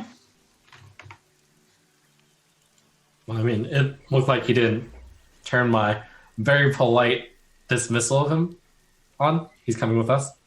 He's just standing there. He's really lost in his own thought. He's really thinking about this hamster. Well, he's Goblin thinking, I becoming a guess, hamster. can I tap Zai on the shoulder? Yeah. Do we really want to send this guy back to the other orcs? We don't think he's going to take a party over here and try to raid these dwarves? It seemed like that was his entire goal initially, no? Maybe, but that orc which escaped would probably do the same thing. So it's okay that we've just turned this guy away? We don't care much about that? Well, we let the dwarves here know that there's an orcish attack imminent. Okay. I don't think it really matters if there's one extra orc or not. But he can be strong for our side. We can have an ally in him. Gee, I don't know about that. If you think so, if you think you can keep him on our good graces, then by all means. Yes, we have a bond. Okay. Well then, let us go to the dwarfs. Okay. Let's do it. You guys can come on down and into view, bringing your orc with you.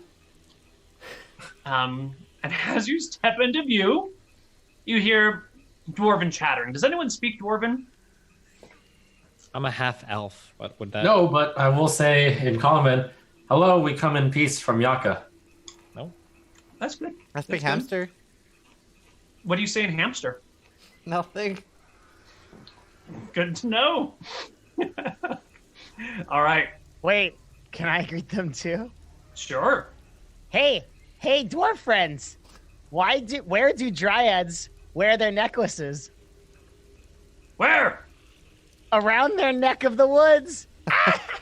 That's really good. Have you considered a job in stand-up comedy? You could be the new, what is it, Mitch Hedberg? The dwarves call out. So, why is there an orc with you? Is he a prisoner?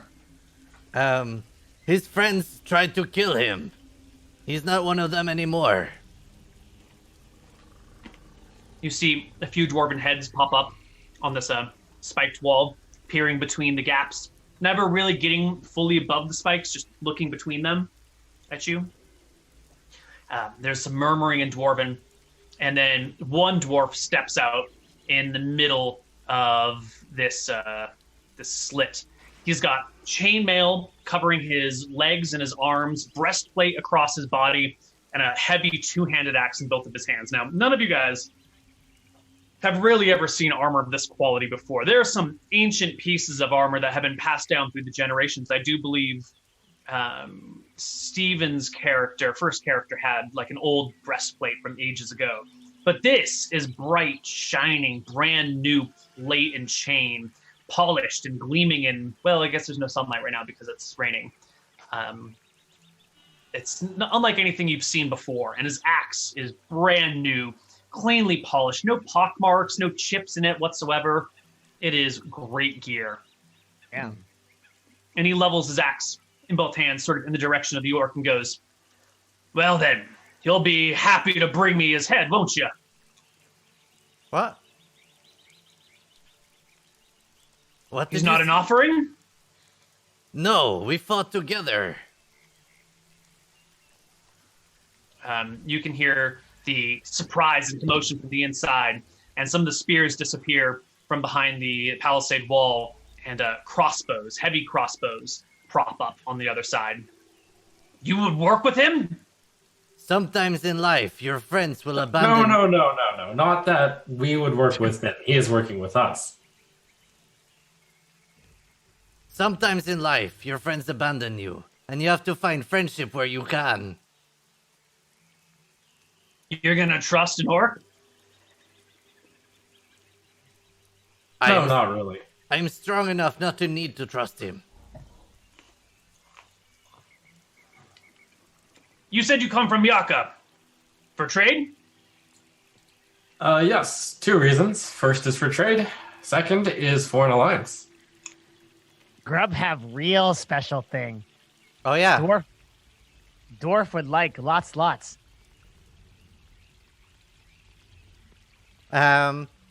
Maybe we should just show them the gems and, like, the dragon scale armor. We only trade with those we can trust. And we don't trust those who trust orcs. We are the group that defeated the green draggy. And it shows up the big... I'm gonna huddle with Minx real fast. We should give this guy up. Probably. I didn't say that. I'm just sitting here. Grub holds up a green dragon scale. There is murmurs from the inside. We big green monster killers. You count how many gobbo have to stack on top of one another to kill big dragon. How many you think? Lots of gobbo, Wait, huh? wait. Yeah, we kill up. Wait, what? Grub, show Kill this them... one, green. Kill this green one, and we'll happily trade with you. Yeah, what? What? Do you not want the gems? Huh? Are you speaking to the dwarves? Yeah. Speaking to me. No? Wait, Dwarves? what? Speaking to the dwarves. Oh. We would love to trade. Oh, there we go. Bring us his head. At this point, the orc, hearing the stuff in common, has really tightened his grip on his axe and is looking very uncomfortably amongst the group. Wait. Think about all the information he can give you and make you prepare to better fight the real threat, the actual group of orcs that want to do you harm. Yeah. Are you still wet behind the ears? You think you can trust him? There are more orcs coming. How come he lie? He had no reason lie. More orcs Are coming. more coming? Yeah, more coming. Some whistles begin to get blown, and you can see the dwarves. Wait. Not right now. Not this moment. In general. But someday. Metaphorically. They have taken the warning as a real warning and are starting to pull back within the cave. You start to see barrels getting rolled in, boxes being hauled in. Not right now, I repeat. When there's one, there's more. We killed the entire group. We killed 6 of them.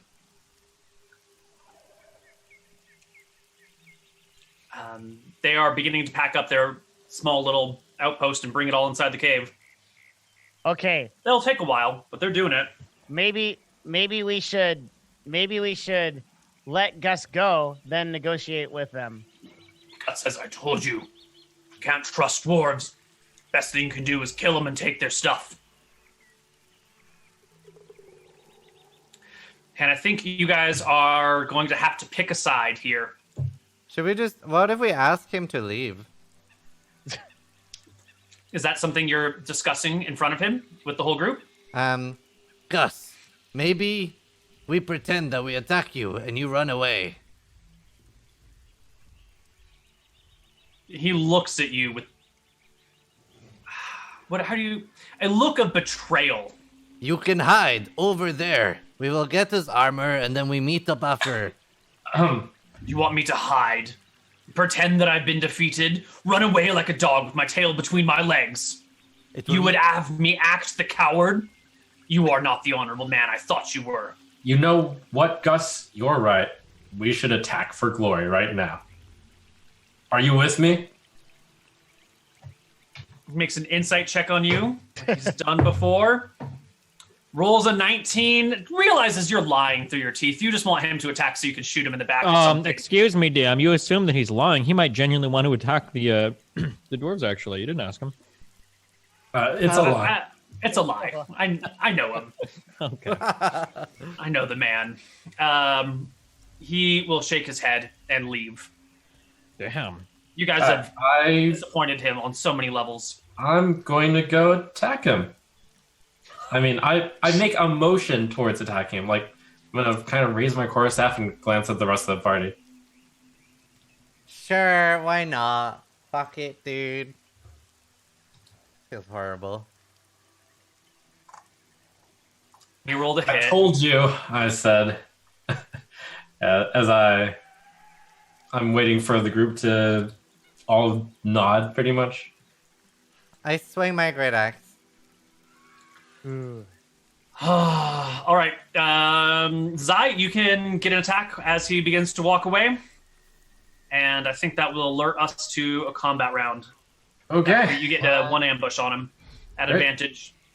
Oh my god. Critical hit.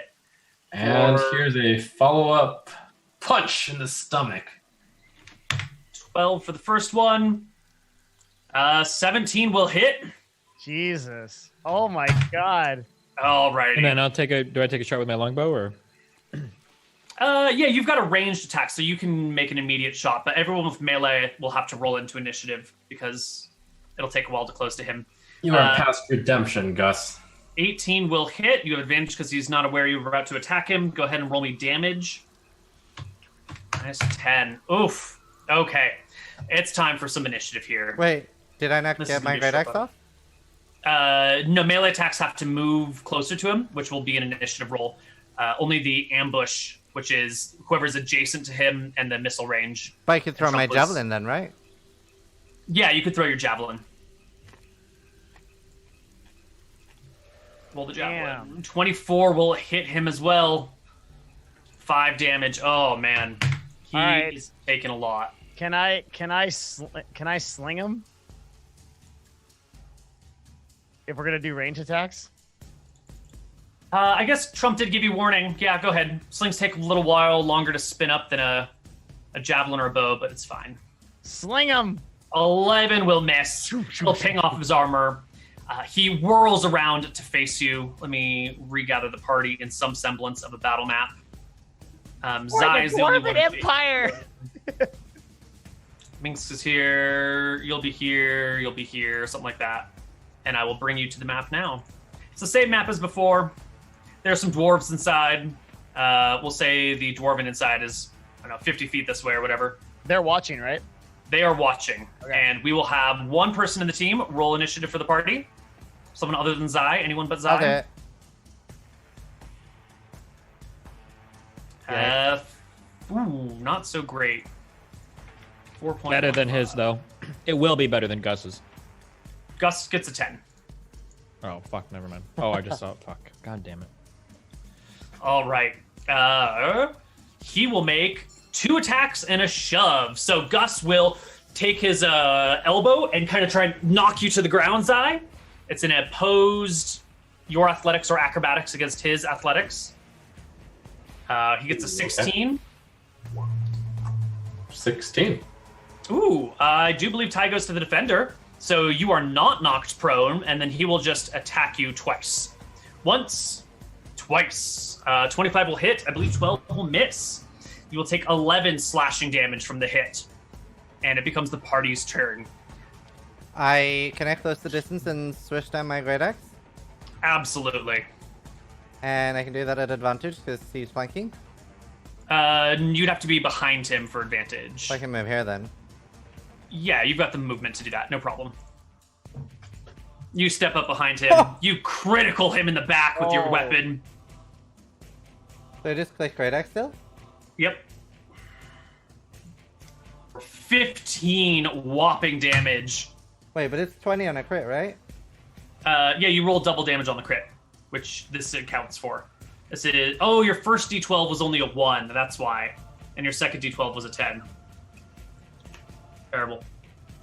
Anyone else? I'll take a shot with my There we go. longbow. Mm-hmm. 23 23 hits. damage. Oh, it's good.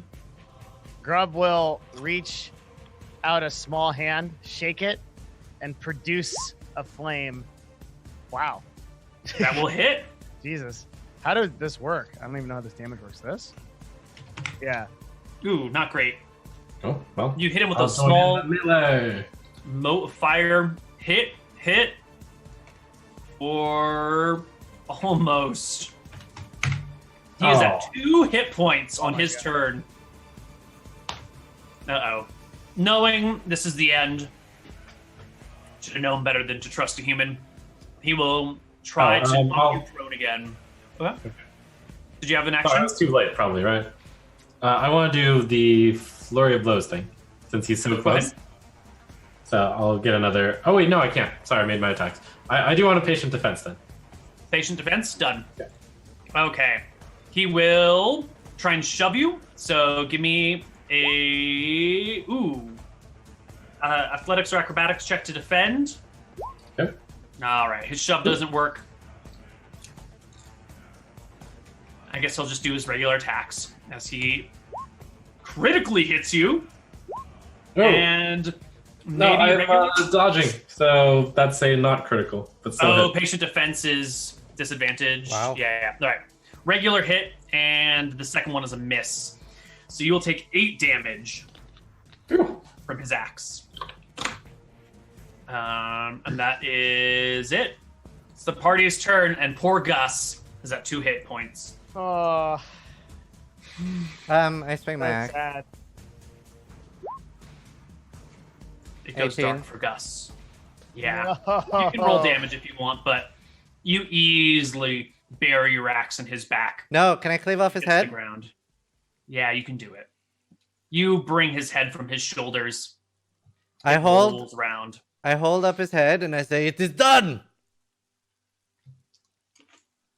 The dwarf that had stepped forward with the breastplate and the chainmail waves you forward, setting his spear down in the mud, or butt down, spear head up, and waves you over to the little trading post as they begin to pack up.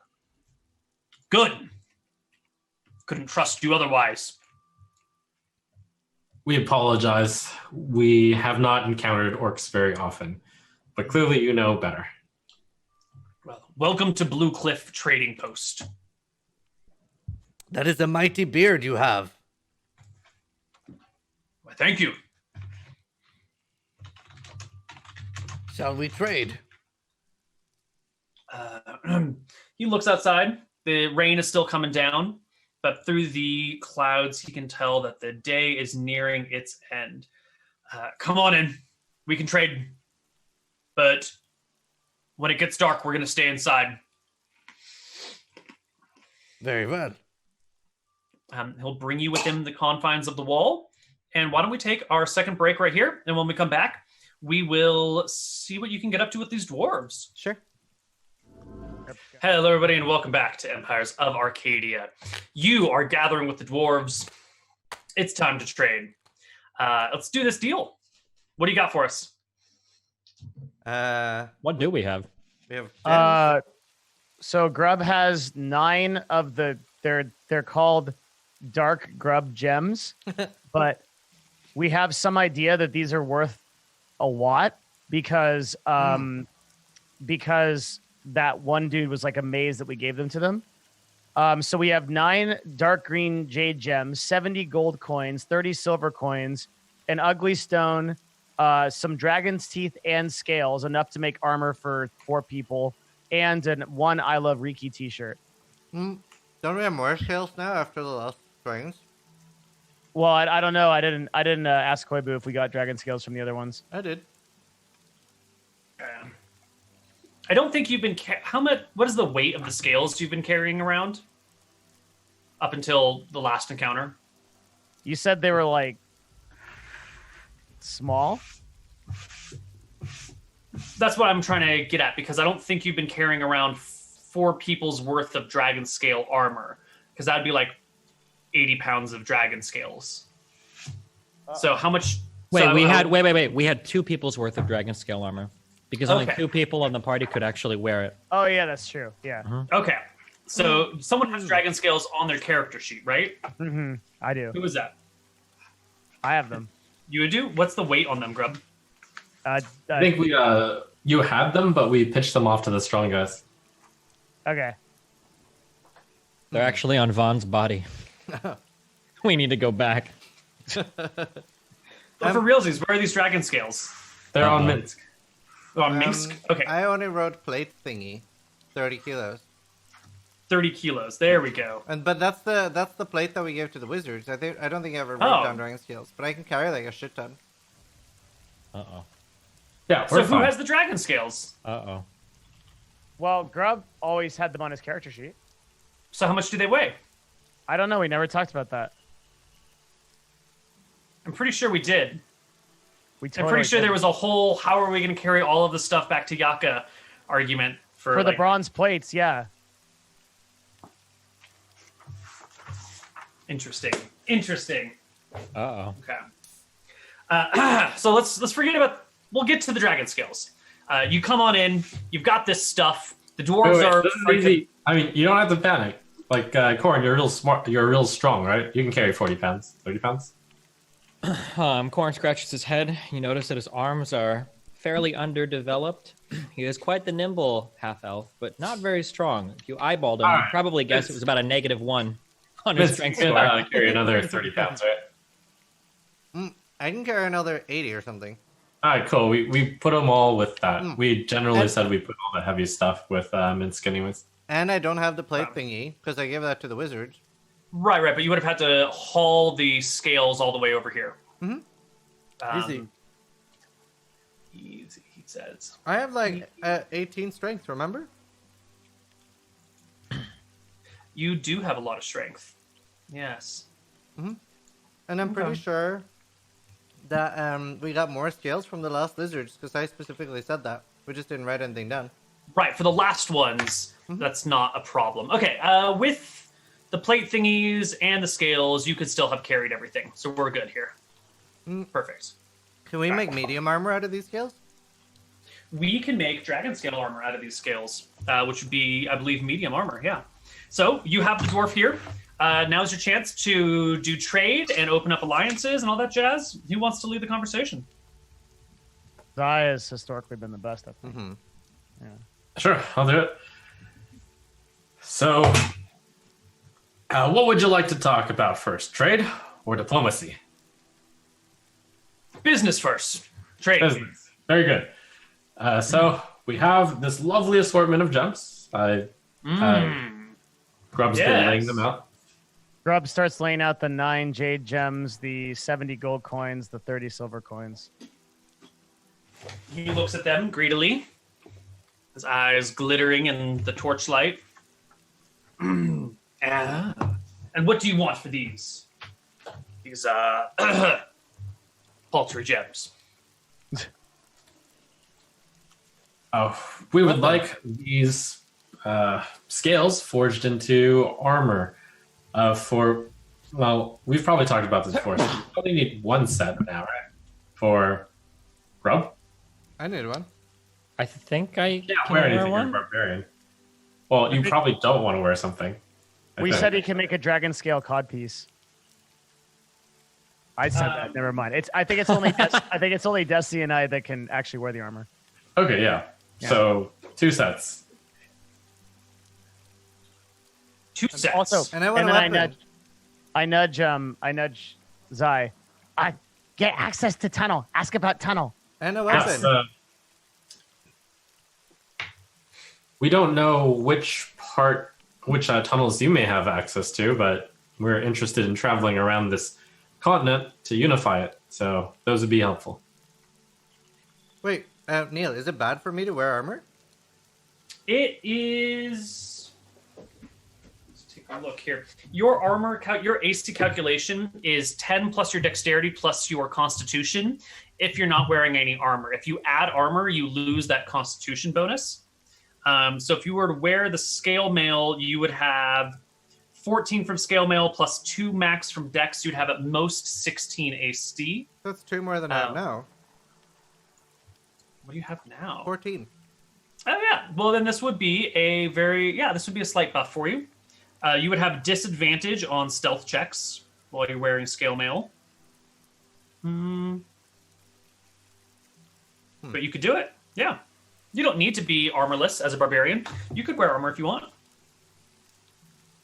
What kind of armor would I be able to wear? What would it impact my AC with, or would it? If you wanted dragon scale armor, it would be 14 plus 2 from dexterity, so 16 AC for you. Really? Your AC is currently 16 from dex and leather, so you're actually better off with leather armor than you would be with heavier armor because your dex is so high. But I can we- definitely take it. It's a good buff for me. Didn't we say that dragon scale is medium armor? Yeah. So what happens to grub? You would also have up to 16 AC, With my AC. 2 from dex and 4 from armor. So my current AC is what? 15? Your current is 15. It would be a +1 to your AC. I see. But that doesn't help me in animal form. No, and it would give you disadvantage on stealth checks while you're wearing it. Yikes. Maybe we can get this armor and then trade it to other people in order to take towns. Well, also we could potentially trade whatever skills we don't use to the dwarves as well, in favor for other things. They might have weapons Yeah. or a different armor. Like maybe there's some really good leather armor for Corin. Is that the best I could get would theoretically be, if we're going by just the rulebook, would be studded leather armor, right? Would that be a 1 improvement over what I have now? It would be. And they could use the dragon scales to make some sort of like light scale armor that we could call the equivalent of studded leather rather than like medium armor. So we could do something like that. Sure. Okay. So they look at the dragon scales, or the leader does here. He sees what you got. He sees the gems and the coins you've produced. And nods to himself and says, well, if you don't mind the time, we can make you armor. And the gems and coins you have before you are sufficient for the trade. Is there anything else? Weapons? Weapons. Tools? What do you need? I want a mighty axe. Don't we all? I could make you a mighty axe. My cousin could, actually. An axe. Does he sharp have... enough to Wait, leave your I- own toes. I say, does he have as fine a beard as you does? No. That's the one thing about smiths. Their beards tend to get scorched from time to time. You'll see smiths have beards down to here. When you get it too long, it just falls in the fire. Makes the whole place stink to the high heavens. Oh yeah, did Gus have any loot? No.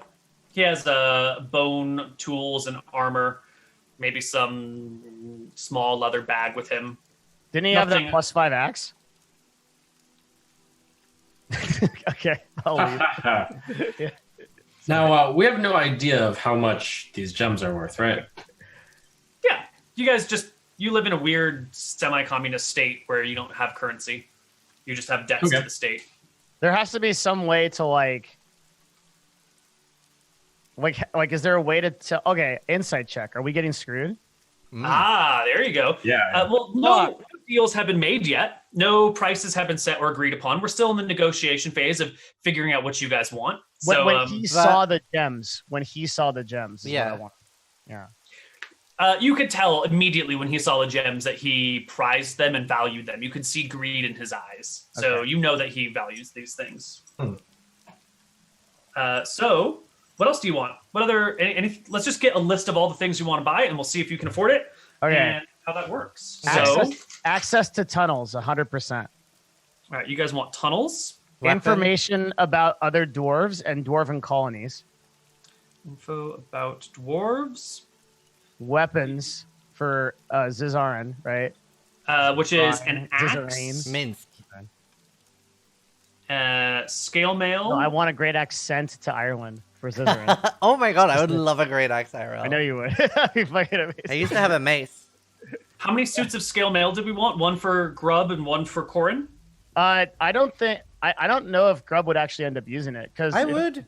Hello. Yeah. One for Corin then. Yeah, So- yeah. Yeah, I think I would. Yeah. Wait, but I can Well, use that too. wait. Minx, I think it's 2 because the. I'm sorry, not Corin, Minx. I'm Yeah. talking about Minx. I'm Okay, sorry, good. I mispronounced this. I'm so confused. Like, I'm right here. Yeah. I hear you. I'm just an idiot. So the scale mail for Minx, the axe for Minx, tunnels, info about dwarves. What else do you want? And far be it for me to mix business with diplomacy, but I think in this case, any extra should be considered goodwill towards an alliance. Well, alliance is a hard talk there, kid. You see, it's been some time since all the dwarves have harmoniously worked together. It's been a long time since the last Dwarven king.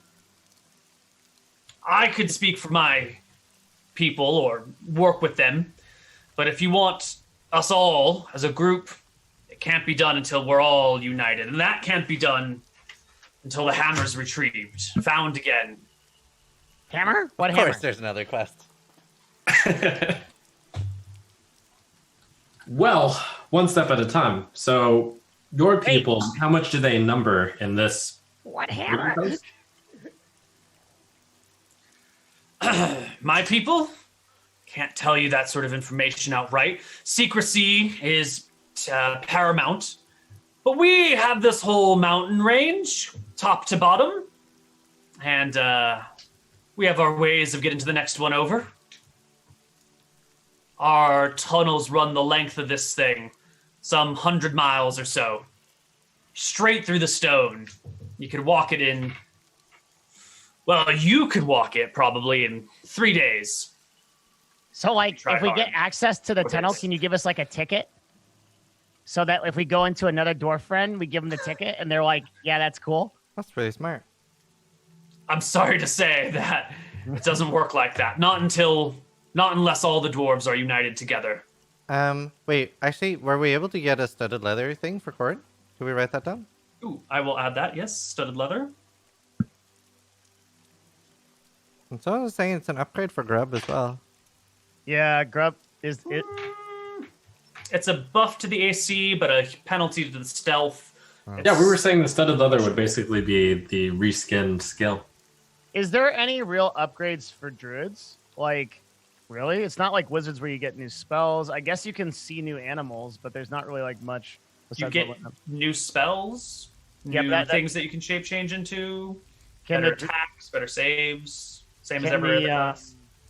No, but I mean, outside of leveling up, is there any way to upgrade a druid character? I really don't know. Rings and Druid- amulets? I mean, you can always get better magical gear. I don't really understand what the question is. The question is like, okay, like, how do you power up a druid character outside of leveling up? Like for a barbarian, you can get a better weapon or a better bow, but like for a druid, what do you do? Like, Well, I mean, if you want to become like a weapon-based druid, then you could get better weapons, perhaps. But I think druids usually derive their power from their spells and don't really need a lot in terms of physical armaments. And that's sort of like the cool So- thing about having magic is you don't need weapons. is it possible that I can ask them for some kind of trinket or thing they've come across, like that might help my druidism? I need you to speak a little bit more. Like, what, you want something that gives you a bonus to spell power? I want I'm not something really that. sure. Which, Uh, are you talking about like pure combat damage output, or I mean, like I don't improve know is such a that broad category. well, let's think about something that helps. Okay, so this is going to open up like a bunch of different questions. Like, so if I have a magical amulet that helps me with more like stealth or something, and then I turn into an animal, does that persist to the animal? Your animals can be equipped with magical items when you shape change into them. Yes. Okay. And yeah, so is there like some kind of thing like that could help with like stealth or help with like movement? Nothing mundane. You would have to get something magical to help you with those things. Is that within the realm the dwarves have or no? They will no, they're not going to have magical gear to make for you or give to you. Magical gear is super rare. So Would they be able to show me a picture of an animal that I can change into? That would not help you. You have to see it yourself. Okay, I think I'm good then. I think Grub... Wait, last question. I'm sorry. Can they give me experience somehow? You want some Ooh. experiences from dwarves? no, actually, I can give you some dwarven experiences. Hey, whoa! Grub. This is not. No, this no, is a but- PG-13 show, Koibu. Okay, that's we gotta. Whoa, where are you going? that's Jesus. actually an excellent question though. While they're making the armor, maybe they could train us in some way. You said it would take time, so It would take time. Yeah. Yeah, we could do training and like I could farm the dwarves. no, kill them. No, not kill them. Like farm them. Yeah. Why don't you guys just like retire and enjoy living with the dwarves and just like train for 5 years? That's fine. And then come out like level 17. Oh my god! yeah, So that's now we totally how it changed. works. We changed from D&D to like a soap opera. So it's like next on Under the Mountain. Oh man, dude, you don't even know D&D is a soap opera. You haven't realized it yet because this is a pretty combat-heavy campaign thus far. But D&D literally is a soap opera the entire way through. It's amazing. I love it. One question: this like dragon scale? If they make dragon scale mail, that's like magic and +1, right? Nope. Oh, Oh. Wait, it's probably it's not magical armor, dragon armor. If you can make non-magical armor out of dragon scales, you can make magical armor out of anything, provided you can make magical armor. But harvesting the bits of a dragon does not inherently make magic armor. I think we covered this last time as well, but it's been a few weeks. I understand if we've all all forgotten. right. Well, I have. Yeah. Okay, but seriously, is training with them or some kind of thing like that off the table? Like some kind of... Yeah, that'll never help you. You'll never get anywhere just by trying to sit down and train. That's essentially saying, like, I don't want to play the next few levels. Can we just skip ahead in a few levels? And that's not a particularly fun way to play. Can I have a Baba the Yaga's hut? No. I right. swear to I'm- God, okay. next time, I'm just going to give you the hut, complete with Baba Yaga herself, okay? Okay. She's just going to eat your face. That's not good. I think. Is there anything we can get for Zai at all? Nope, I'm unlocked. Don't need anything. All right. Me too. I'm good the way I am. All right. Alright. So you guys want an axe, some scale armor, and some studded leather from the dwarves. For now, you might want further things down the line. You never know. You have well more than enough cash to cover these costs. You've also talked about wanting access to tunnels, info about other dwarves, maybe forming like an alliance with dwarves. And we should give this guy a name. You are talking to Henry the Dwarf. I love Great name. Thank you. Henry the Dwarf tells you, or has told you, that the various Dwarven clans, once united under the last Dwarven king, have sort of broken apart and disappeared. The last Dwarven king carried the hammer of Zorin, and when he died, and when the hammer was lost, the dwarves fell apart to infighting. And without retrieving the hammer of Zorin, you're not going to be able to unite all of the dwarves together. And in this case, any deal you make with one group of dwarves won't be abided by the others. So you'll have to go to each individual Dwarven clan if you want to get them to their side. So if you work with these people and gain access to their tunnels, you're going to have to repeat the same process for each different group. Until we get the hammer and give it to Henry, and then he becomes King Dwarf of everyone. Well, that is fine. That is a possible storyline. We are not currently... I mean, we will talk with the other dwarves, but what we're interested is an alliance with your dwarf clan. And what is the terms of this alliance? What does it mean to ally? Does that mean we have to hike over the jungle to come see you? No, that mean we wage will be wars looking together? out for each other. You clearly have many skills to offer, and we also have our own usefulness as well. For example, there's an imminent orc attack on your entire domain, and perhaps without allies, you will be wiped out. Nah, our caves are strong. We have large doors. Take a look at this. And he brings you all the way up to the cave entrance, and you can see there's this like slot carved in the wall, and there's big circular stone attached with chains and to some cranks and pulleys and winches. And there's this large wheel next to a dwarf who's got like a handle on it, and the wheel's attached to a chain that's attached to a lever. And it looks to you like if you pull the lever, it'll release a chain, and this large stone wheel will just roll in place and block the entire front entrance. He pats the wall and goes, "For hundreds of years, we've kept orcs from our lands. This way. Once shut, this door can't be opened except from inside." I can't remember who realized this. Was this everyone knows that the orcs are possibly working together to form a giant orc blob? No, that is information no one is aware of. Okay. Except for you guys. Oh. Wait, Grub knows, right? Yes, the party knows, but no, like, the people of Yaka don't know. Yeah. I see. Well, that may have once been true, but what if all the orcs were united? Impossible. It is happening as we speak. They got a big boss. His name's Gromish. And you know what happened when all the greenies get big boss. This does not seem grave something that is news. worth risking your allies' life for. We could be of aid in this fight.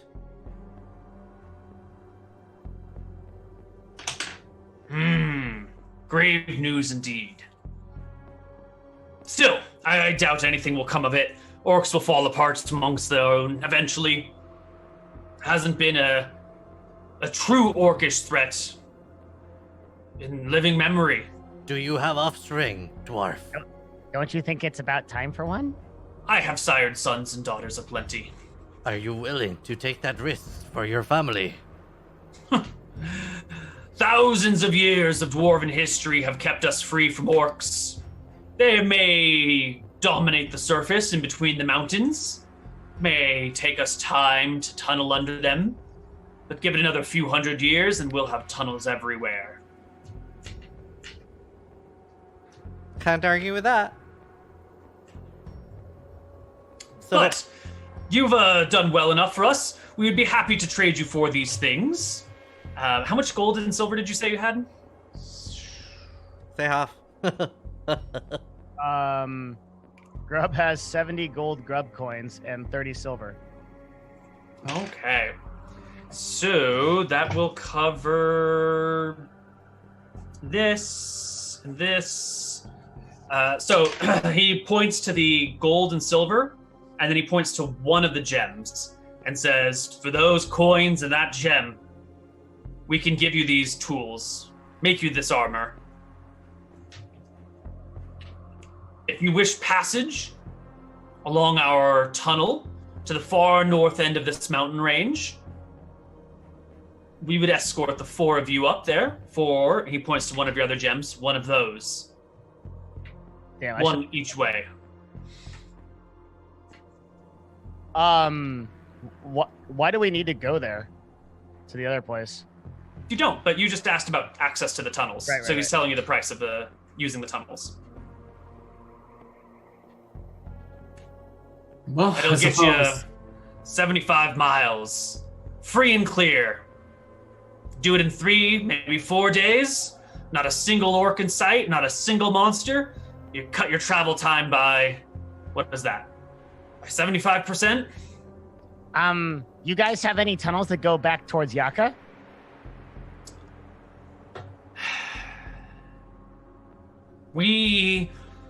There's a valley between two mountain ranges. We had a shortcut between these two ranges in that valley, but it was overrun. It's no longer safe. That would have gotten you a little closer to Yaka, not much. But we can Overrun get you by near what? Bastion to the halfling town. Nice. Within 2 days of the halfling town. Oh, that's amazing. That is good. That's Pog. That is quite good. Isn't it a shame that you lost this tunnel? Would you say regaining this tunnel might be grounds for an alliance? I still don't understand the nature of your alliance. You make these vague statements. We can help each other. We can support each other. We dwarves like concrete details. What would actually change our lives if we were to alliance with you? Give me a meaningful change. Something I can put my foot on. If the orcs attack you, Yaka will come to you in aid. And Yaka asks something similar of you. And how will Yaka know that we've been attacked? And how long will it take for your reinforcements to come? And how many of them will there be? We can set off beacons to let each other know with great fires. And we can send messenger back and forth to see needs of each person's. Yaka's days away from here. But Ricky Well, it is certainly closer. looks like you can hold out here for a while, but at some point you will want reinforcements. And what? We light Real some quick, wait, the fires that Yaka you tunnel- see? The From- Yaka tunnel was 2 days or 3 days by travel? No, it doesn't go to Yaka. It goes to Bastion. Goes to Bastion? What is like the total using the tunnels? What's the total travel time to get from Yaka to here? These tunnels don't go to Yaka. Not even. Okay. Yeah. So if you zoom out on the map a little bit, you guys are over here on this lit square, right? Yeah, I see that. Yaka's over here. Bastion's up here. Their tunnels go this way. to Okay, the north. map is Okay. dark, but I'm guessing you're saying they go northwest. Oh yeah, southeast, you can't and see not- my. Yeah, can't yeah, see and my not map. east-west. Okay, so they don't help us at all. Gotcha. Okay. Okay, but They help you if you want to go to the halfling town, What's Yeah, the good. halfling town? That's a cool place. yeah, Bastion. that's Bastion. Yes. But Ricky's close to them. Do you think that their description of the tunnels is good enough to unlock on the map, like highlighting all the tunnel spots? Ooh. I can give you. I will highlight this spot here, and any other dwarven place that you visit, I can highlight for you. But other than that, I think you're gonna have to take notes and try and get a general idea. You know, Alright. it exits 2 days south of Bastion. Sure. But they live close to Ricky, right? That's like very. You're 2 days from Riki as well. We are also. Do you know the Wizards of Ricky? We know the cowards, the troglodytes that live along the cliff. Maybe we shouldn't bring them up. Never mind.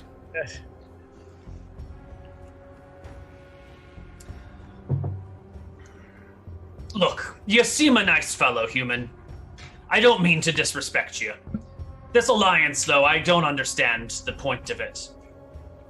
I don't see any tangible benefit other than some dim promise to assist each other in battles, but no real way of communicating or traveling. How do we even know reinforcements would arrive from Yaka? Large groups of people traveling through the jungle are not always So real fast. quick, what are the trade goods that Yaka has again? Like what can we leverage in like a long-term Mhm. deal? I better start activating my business shit here. Yeah. Yeah. So the dwarves, one real thing that they don't have access to is good food. Okay. They live underground. They can get pretty much everything that they need, except for most sources of food that have to come from outside. So these trading outposts are frequented by civilized races and also like weird jungle people, and trading usually food goods to dwarves, but sometimes the odd coins or gems that can be found. Yaka's best resource to trade with them would be food or information or power or not much. Really, you're Let's a go for Neolithic food. city state. Okay, so let's try this. I'm going full business mode. Hang on, I'm putting on my CO Andy cap. All right. Okay. Okay. How about this? Grub have real good idea. We have Ranger Scout. They go through forest real quiet like. They bring you thing once every month. You bring thing back. We bring good food and delicate things and information, and we trade this. And for this time, back and forth, we start alliance this way. Maybe it grow from here. Very easy to understand, yes? You bring us food consistently? Yeah. bring food, and then maybe in exchange for something you bring back to Yaka. Sounds like a regular trade. Yeah, regular trade. What's the specialty of Alliance? Well, that's how Alliance starts, right? First we friends, and then we bring things to each other, and then maybe if we need help later, we talk later about it. Fine. That sounds fine. You Yeah. should let the goblin speak for you more. God, I never thought I'd say those words. By the forefathers, what has happened to this world? I like talking to trees. Oh my god. All right. Well done, Grub. It is my great dishonor to be outdone by you in the realm of trade. Do what now, huh? Okay. Okay, so we've got like a once a month deal where would it be reasonable that we could like send a ranger with like a pack and then they can send something back? Like I mean, maybe, but it's also likely that the people traveling those distances get killed. It's a dangerous jungle, as you guys have seen. You know, it's a tough world out there. There's gotta be like They've keyed you in on things that they want, if you were paying attention. Sorry, what? They've keyed you in on things that they want, if you were paying attention. Yeah, they want the hammer. Yeah, we've got the hammer thing. What else did they Food. say? They need food and the hammer, but I've been taking notes. So just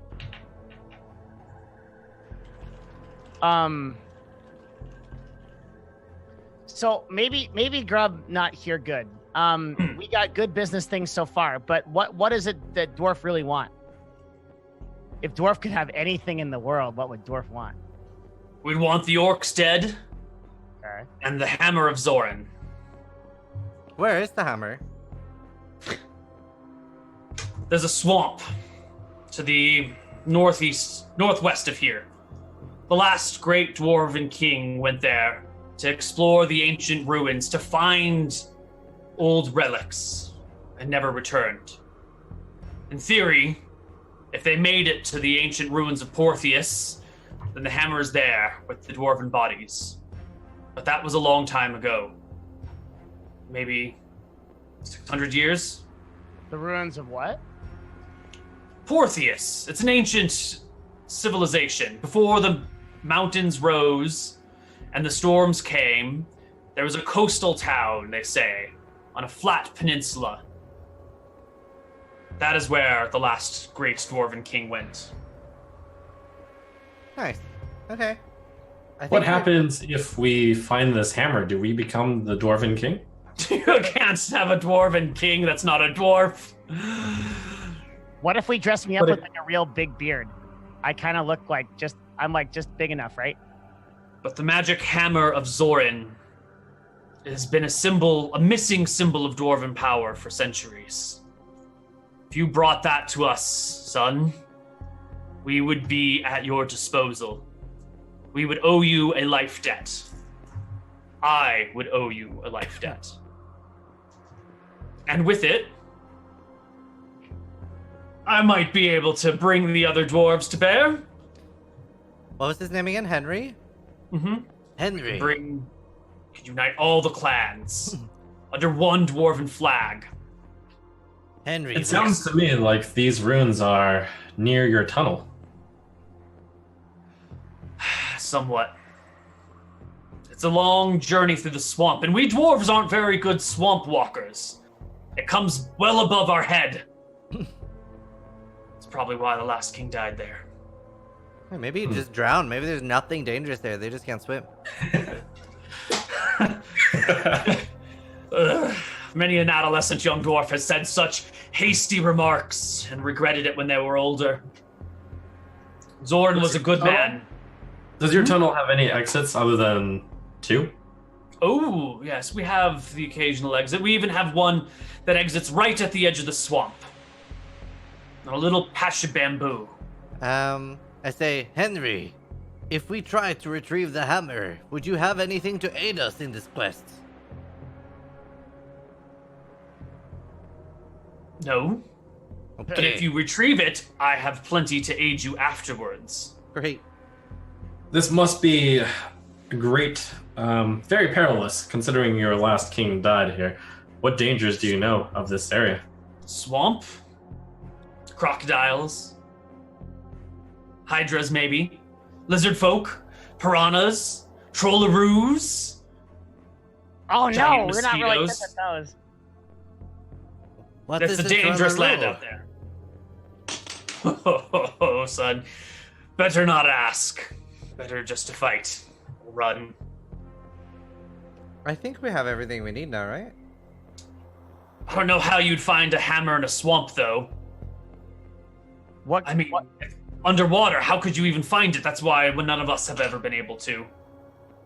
Oh, we can do that. We got What a do you thing. mean? What do you mean you have a thing? Thing, you know, where you can just like go underwater and then you're cool. Well, let me Hundreds of square explain. miles. Let me Search. explain what grub means here. So grub is a druid. You can transform into water-breathing animals. And search hundreds of miles of swamp? Well, like, you have any like? Did you put like a note on it? On what? The hammer? Yeah, you know where it went. The ancient ruins of Portheus was Zoran's goal. I don't know if he ever made it. Well, Wait. that is a good question, though. Do you have any depictions of this hammer? We do. We do. The other dwarves are about done packing up the little fort now. The sun is setting low. He says, we don't normally offer this to outsiders, but because of our arrangement here, why don't you spend the night inside the cave with us? We'll let you rest. I can bring you a book or a carving that depicts the hammer, that depicts Zoran's fabled last stand. Do we get to sing songs with you? Excellent. If you could part with this carving, that would help us search for it. He beams and says, sure, lad, you can take it if you can part with it. And we'll bring you inside, maybe 150 feet into the tunnel, and turn into a small room that is lit with a tallow lamp.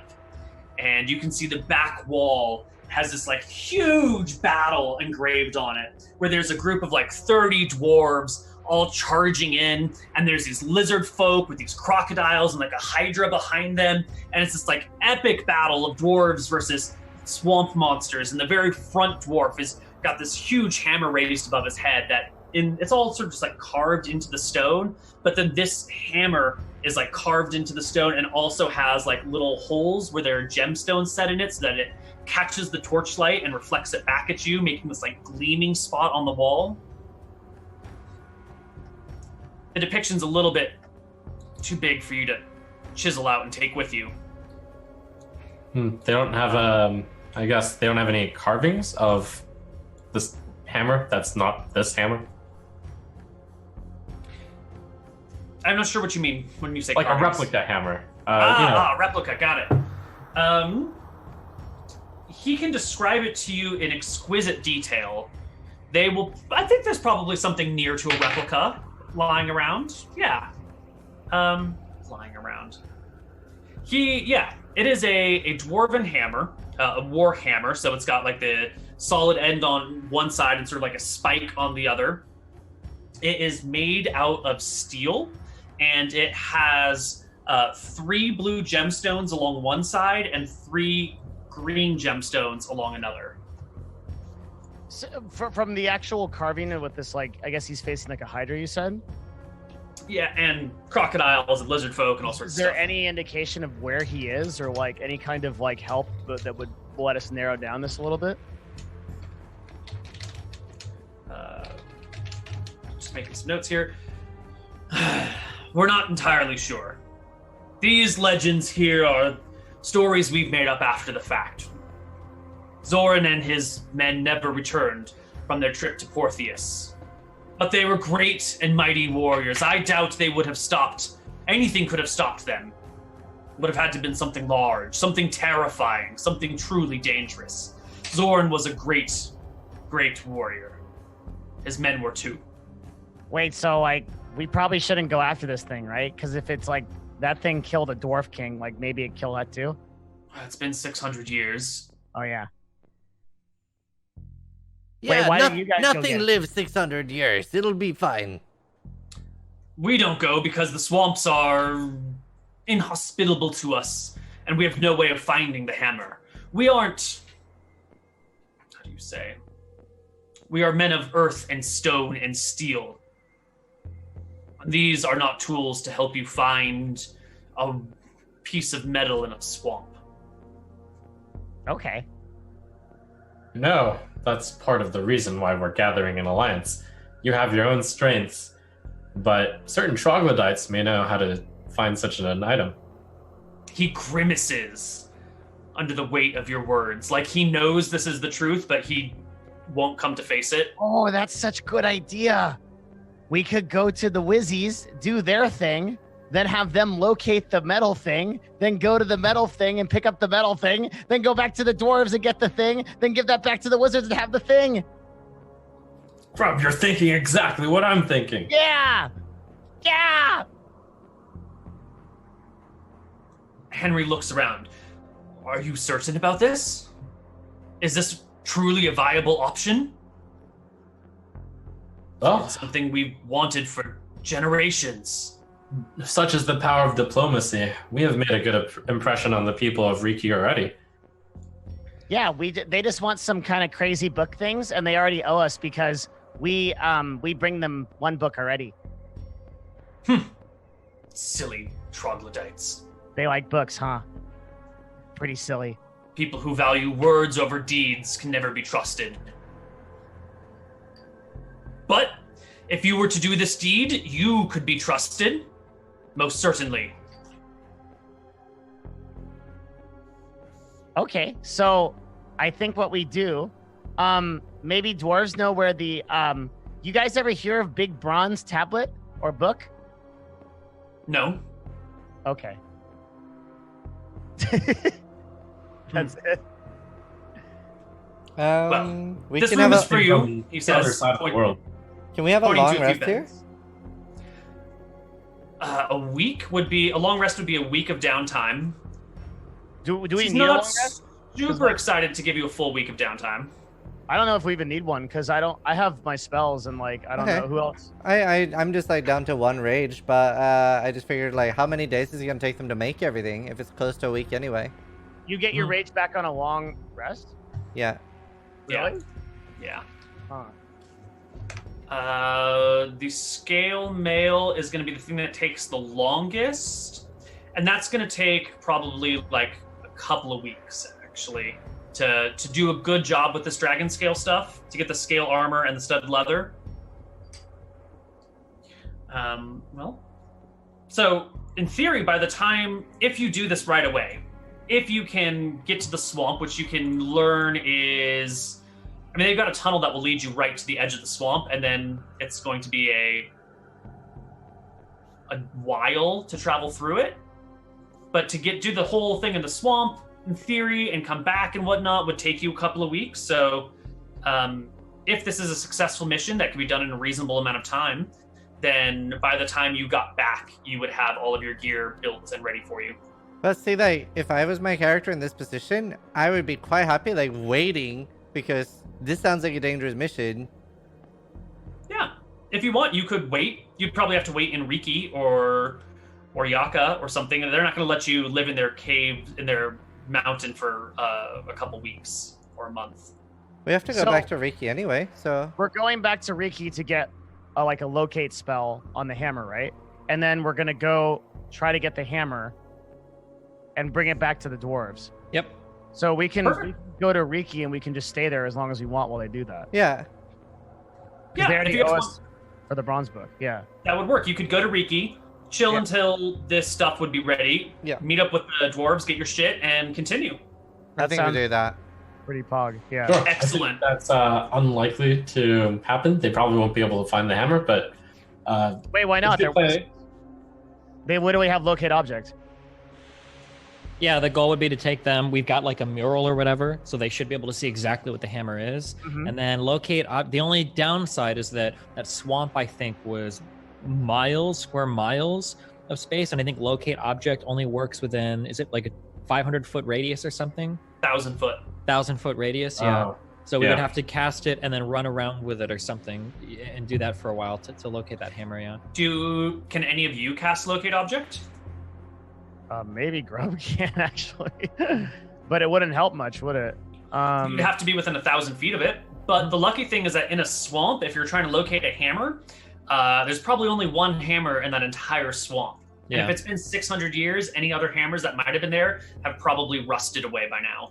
Okay. So, somewhat useful. Is there a stronger wizard spell to find an object that we're not considering? That's the strongest I can think of, but I don't know much D&D. Holy shit, Grub actually does have locate object. It's a level 2 spell though. Can you cast level 2 spells? Yeah, I can, but it's like it takes a whole week to like how many times would I have to cast? Wait, so I still don't understand why locate object is good. Because we cast that to find the hammer? But no, I mean it's like 1,000. It's 1,000 feet. Because you can literally step into a city and locate an object of a very particular. Have you ever lost your keys before and wish you could just open your eyes and see exactly where they're at in your house? I would have a fucking level 2 spell slot in real life. Okay, but if I lost my keys in like an ocean, and then like I could only look 1,000 feet in any direction, it doesn't help me, right? But this is a swamp, not an ocean. You don't even know how big the swamp is. Maybe it's just 1,000 feet. Well, no, we know the swamp is square miles, I believe. So how many feet is a square mile? Is what I'm saying. It's 5,000 something, right?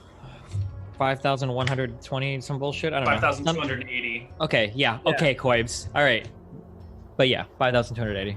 So we have a 1 in 5 chance of it being there. Well, I think the spell is it for 1 hour it lasts? Or is it 10 minutes?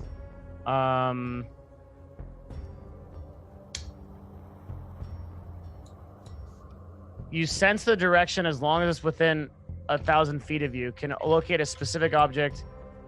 It'll last up to 10 minutes. 10 minutes. So you'd cast it, you'd start running. In 10 minutes, you should be able to run a mile at least. So if you can ballpark the area to within like a mile maybe, or like a half mile area, then a couple castings of locate object would probably bring you to it. Here, wait. Well, bear with me here. With this way, we could build a catapult. Grub is pretty light. He could cast it, have it on. We'll catapult him. He shape changes mid-air to something that can have a soft landing. Then we cover like the entire swamp. Or wait, could he just shapeshift into like a bird, cast detect magic, and fly around? Ooh, even better. Oh. We don't have to I think I like the catapult idea. Or he doesn't have to be a flying animal. He could just be something that can move very quickly. The quickest thing. Yeah, a swimming thing, actually. Yeah, that's actually true. It's like Grub could like turn into like a tiger or something and run around.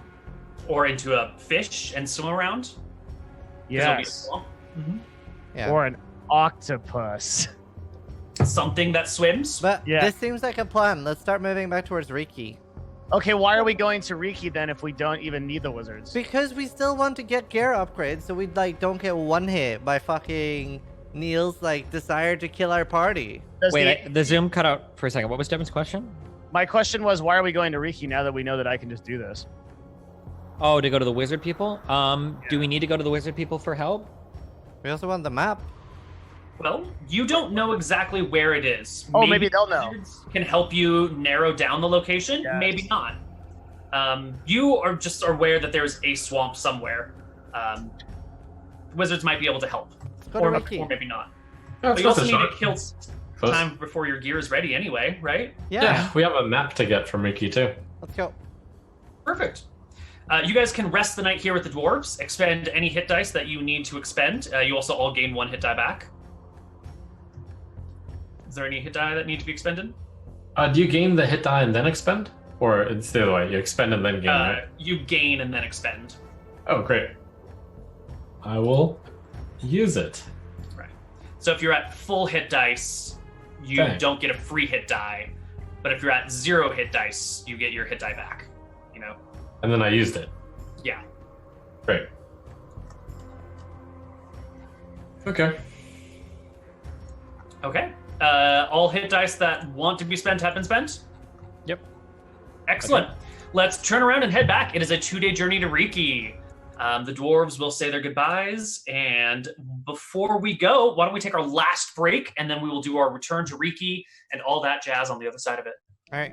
All right, everybody, welcome back to Empires of Arcadia. We are discussing crazy Animal ideas. forms. Okay, Devin can turn into an animal with detect magic casted, correct? Yes. Devin, can you turn into a spider?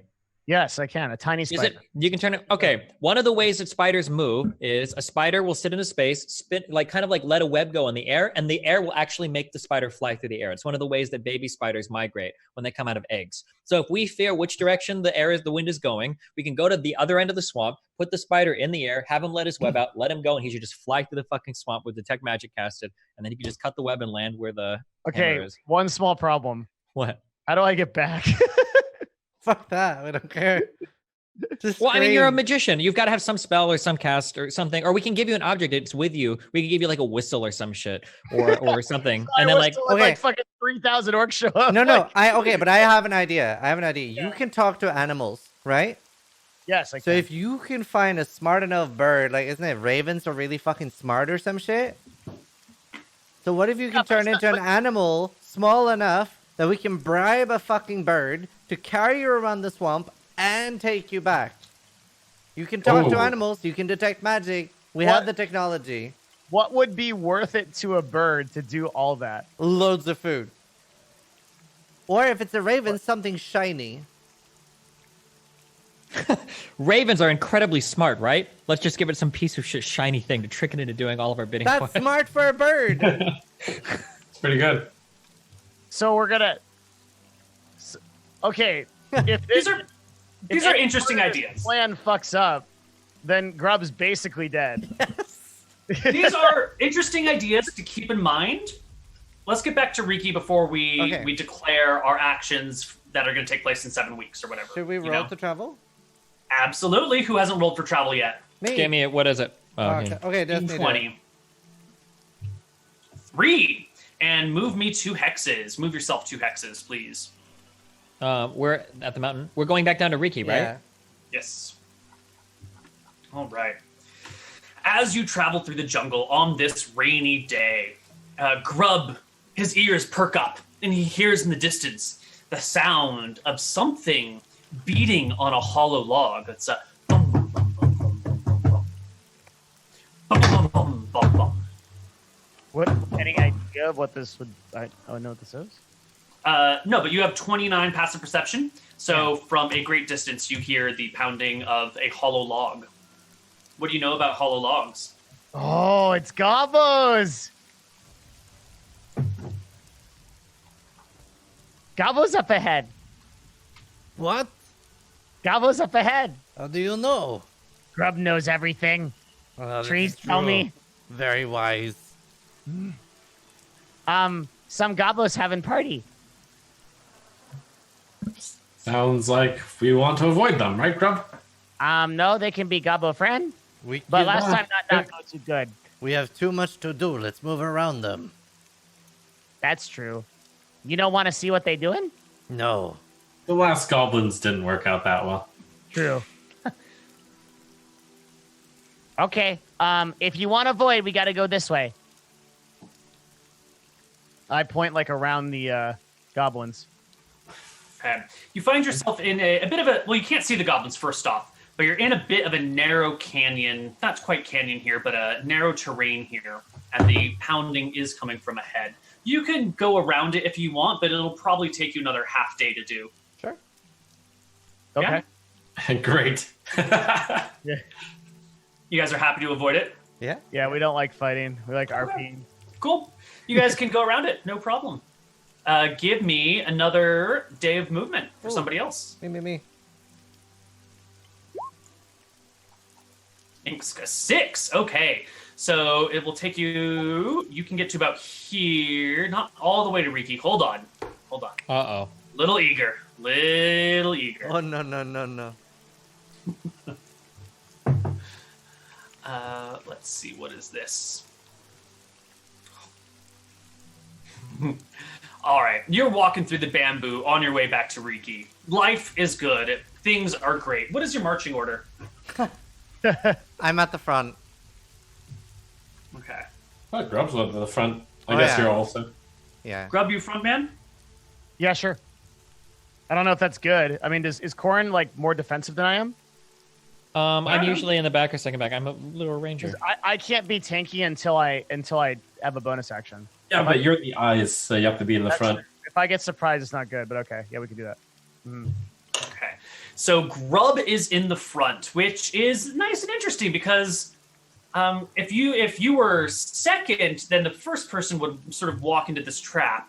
But you're in front, and your passive perception is through the fucking roof, Grub.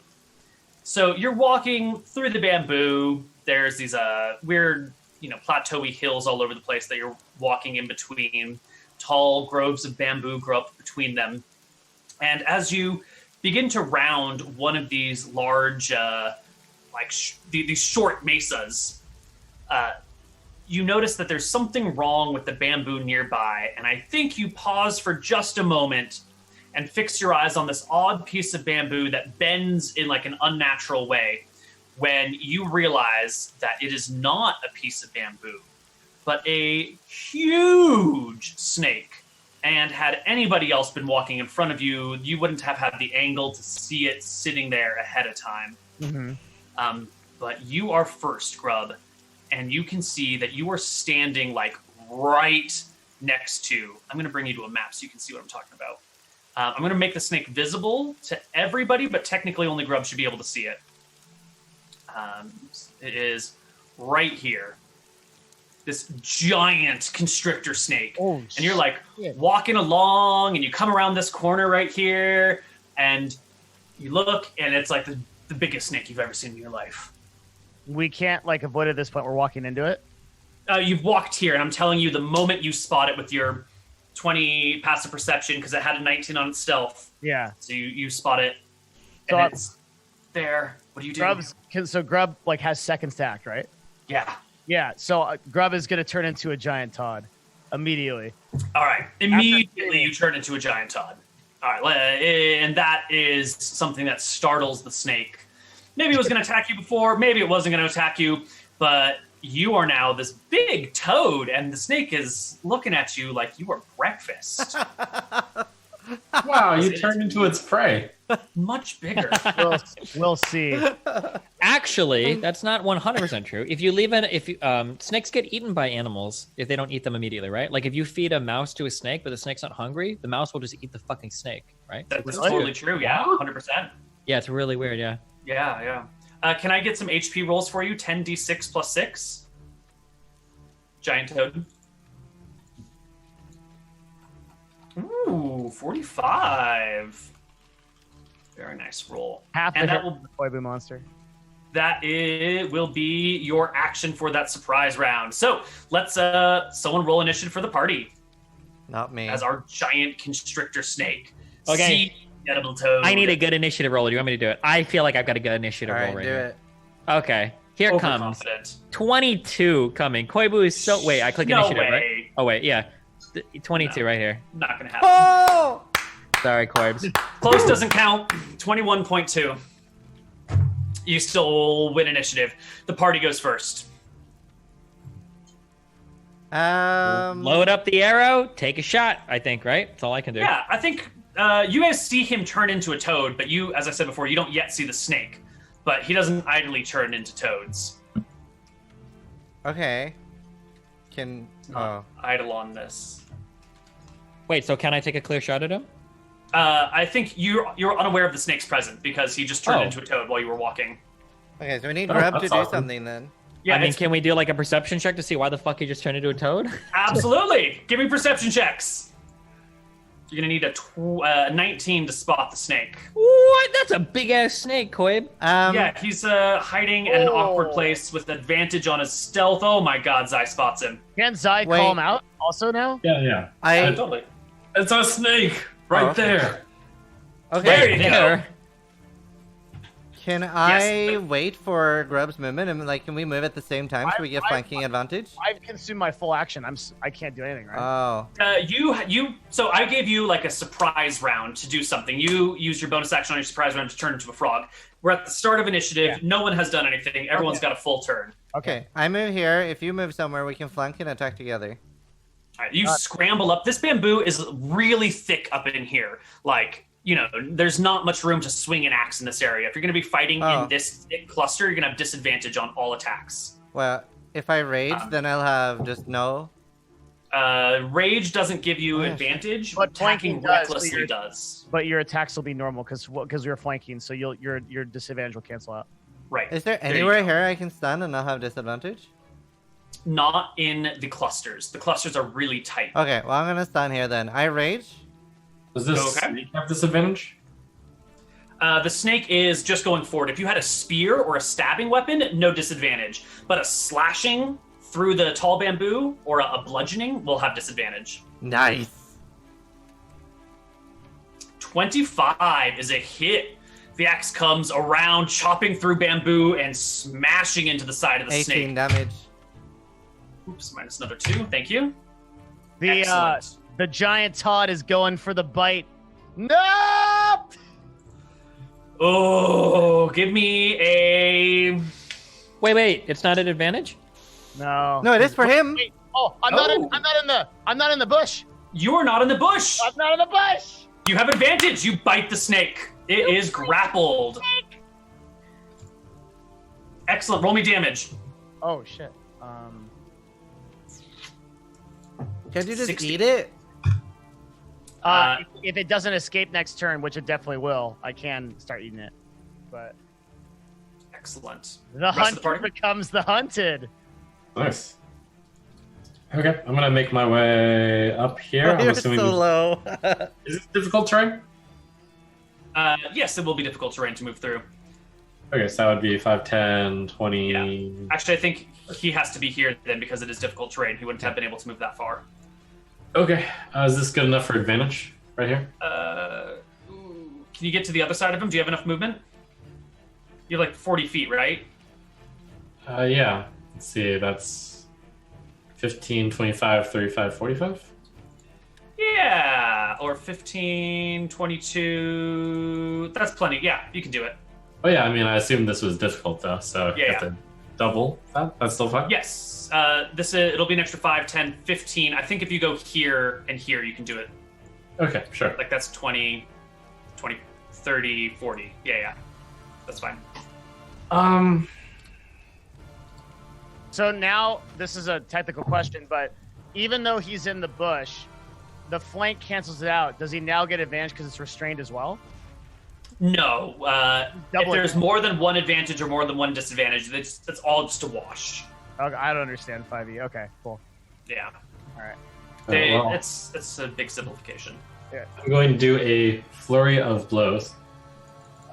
So I get 2 unarmed strikes on top. Damn. Wow. Well, let's see. Your quarterstaff is going to be a hit, and a crit. Right? Does a quarterstaff, you mentioned a spear would be fine. Does a quarterstaff, like, poke? It's a bludgeoning weapon. It's a bash. Although you are a monk, and monks can use... No, I think it's still got to be like I don't think you can poke a non-pointy stick at something enough to do it damage. Maybe if you're hitting like a person in solar plexus, but I don't know about a snake. Sure. So a 16... Is 15 good enough? 15's good enough. Mm-hmm. Okay, so that's all of them. 5, 7, and 12. 7 and 17, that's 24 damage. Woo! That is a huge amount of damage to the snake. You guys have brought it down to less than half hit points already, and the fourth member of the party hasn't even acted yet. Nice. Can I hop up here? It's 15 feet plus scaling whatever cliff this is. Mm-hmm.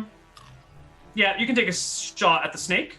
Yeah. You have a piercing weapon. The bamboo might give you like some block of line of sight, but the snake is restrained. You have advantage on the shot.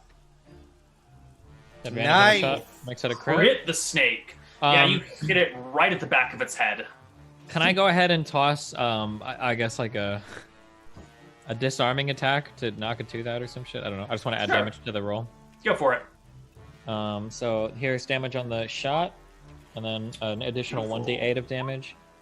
Yes, I do believe you get to double that 1d8 because you have criticaled, and when you critical, you double all damage dice, Damn. Okay. including sneak attacks. So 24 And then? Battlemaster. Roll me another 1d8. Oh, another, okay. Yeah, just roll the dice. I'm just gonna roll a Here. 7 on this one. Fuck, okay. So 12 and 12 is 24. Okay. The snake has taken 72 points of damage in one round. That's all we needed against the Trollaroo. The Troller. I was gonna say, where were these rolls then? The giant snake is going to just try and constrict you, Toad. It's restrained. It's got to break out, right? It's grappled. It can't move. It can't run away from you. You're holding it in place, but it doesn't care. So what it does is it rolls its body towards you, and even though you're biting its head, it starts to wrap its torso around you and constrict you with an 11 to hit. Actually won't hit, amazingly. I think giant toads have 11 AC. What the fuck is the shitty monster? Are you serious? It's a giant toad. It's not a great monster. What a shitty monster. It does have 11 AC. Holy fuck. But didn't you Giants- say defender? If it's equal, it's defenders. For like opposed checks, okay. but not on attack rolls. Yeah. It will do 18 bludgeoning damage. Hang on. It has to have disadvantage or something, right? Because Oh, you're right. It does have disadvantage because it is restrained. It is. Damn it. All right. It tries to wriggle around you, but you are a slimy toad, and you manage to slip out of it with your gross, slimy sides.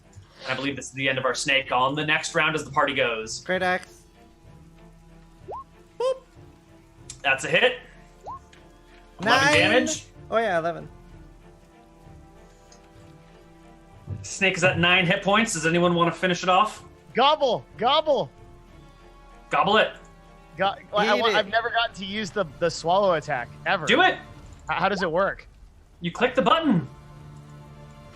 It says make a bite if the bite is the target is swallowed. And All right, it's- 14 hits. So what happens? The swallowed target is blinded and restrained and takes 10 3d6 acid damage. Well, you try and swallow the snake, but it is way too big for you to fit in your mouth. It is a huge creature. And swallow only works against medium or smaller. So you bring the snake into your belly and then reach the point where you're like, there's no more room to fit more. And like 3/4 of the snake are still sticking out. You can do the damage though. And that will kill it. All right. You kill the snake. Nice. The little feet on the toad are just like wailing around. It's too much. It's too much. It falls backwards with the corset. You can travel through the rain for the rest of the day until you arrive. Can we carry the head of the giant snake back to Riki? Maybe the wizards need it for like poison venoms. I don't care, but let's bring it back. We're so close. Yeah, you can chop the head of the snake off and haul it back to Riki. Awesome. Also, did the snake have any loot? Yes, it did. It has a +10 tooth of biting. But it's only +10 against ogres, and there's no ogres on the island. So, God damn it. Next time, buddy.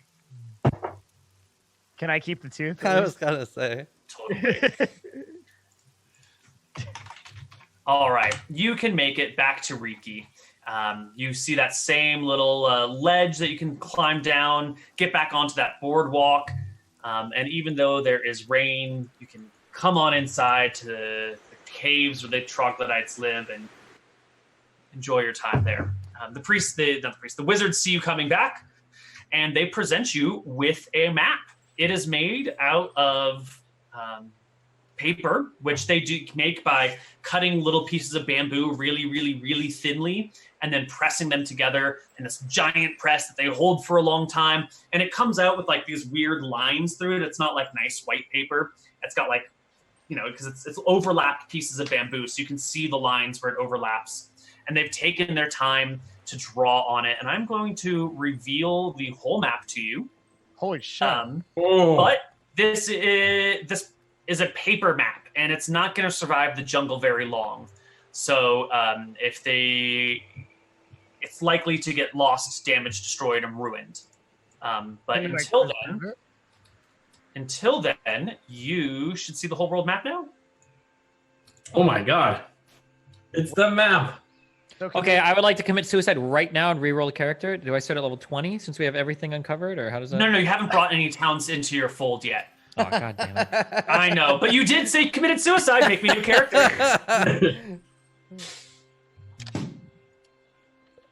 Okay. This is the map. This I is present the them island. with the snake head. And the skin, because snake skin is good in spells. Yeah. Great. They take the head, look at it oddly, place it on a table for a moment, and we'll deal with it later. But thank you. Thank you. Here is the map as you requested. This is the full version. We've decided to give you one of ours instead of making a brand new one for you. We'll take our time and make our own.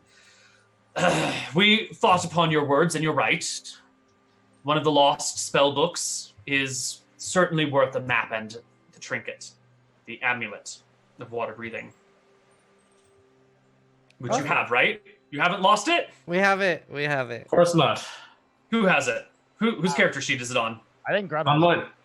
It's on yours? Okay. Oh, is it on your side? Yep. It's on mine. Oh, we have 2 of them. Wait, hey, what's going on here, Grub? No. It's on Zai's. It's on Zai's. Okay. Yeah. All right.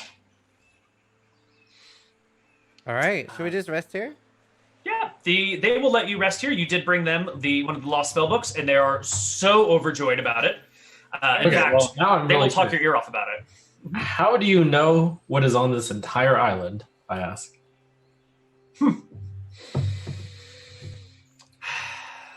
I can see into the stars. I can make myself a cloud and view the world from the top down. But the clouds come and the clouds go, and the terrain is difficult to see at times. It takes a lot of patience to map it out, but once one map is made, duplicates can be made slowly, painstakingly. Let's find out about the hammer. What hammer? Yeah. Oh, hey. Hi. Hi. So like you see in clouds, that's real cool. You ever see like a like a big metal hammer stuck in a swamp that might mean something to some dwarves? What's the punchline? No, is this another one of the classic Grub zingers? No, this is real shit. Oh. Yeah. A hammer in a swamp? No. Really? Ah, fuck.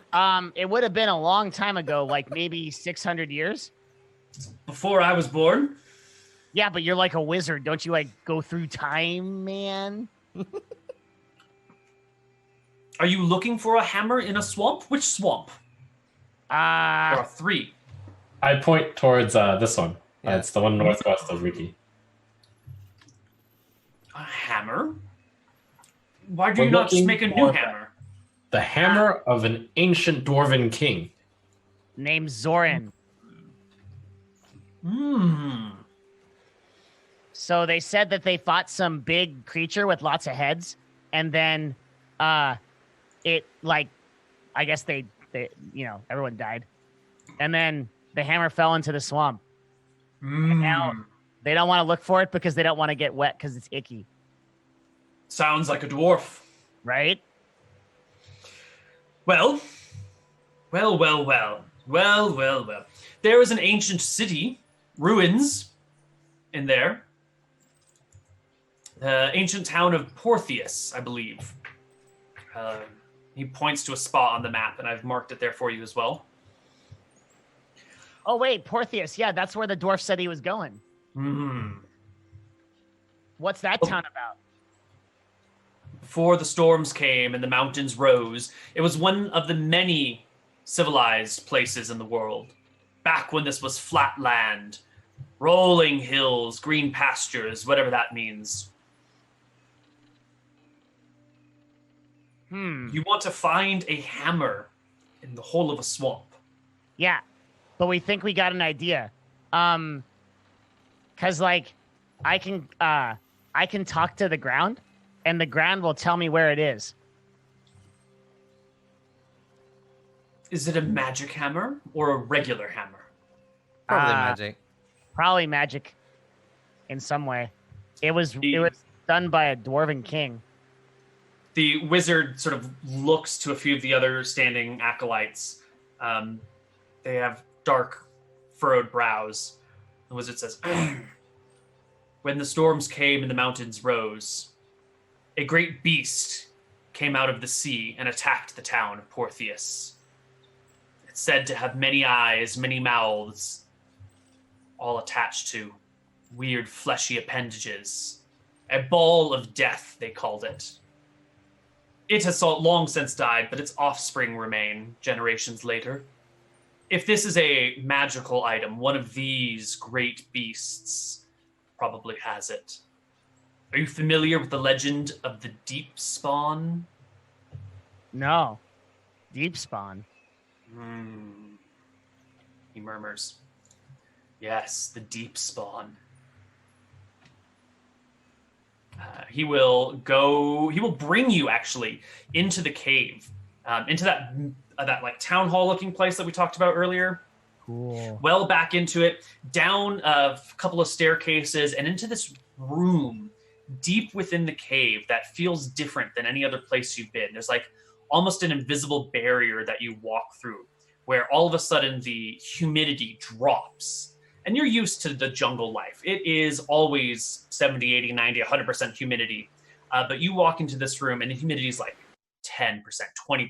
And this is the first time in your life you've ever been truly dry, I think. It's hard to emphasize the oddity of this when we're all used to being dry all the time. But in this cave down here, deep underground, he will bring you to a book that is bound in this old, looks like crocodile scale or something. This greenish, bluish, deep greenish, scaly, leathery book. And he will open the page and flip a few through before bringing you to a picture of a creature, which I will put on the map for you. This. You can see that. Holy shit. Holy This shit! is a deep spawn. This is, the wizard says, possibly, likely, the creature that lives in that swamp. And if the great Dwarven king, as you call him, disappeared in that swamp with a magic hammer, it is one of these or their descendants that probably has it. How much could they possibly need a hammer anyway? Fuck this.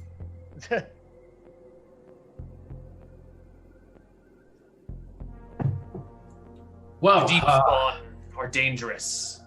They well, are. I am seeing on this book. Is this what you call it? This book. This looks no bigger than a fruit, so it should be okay. Wait, so this thing is also underwater?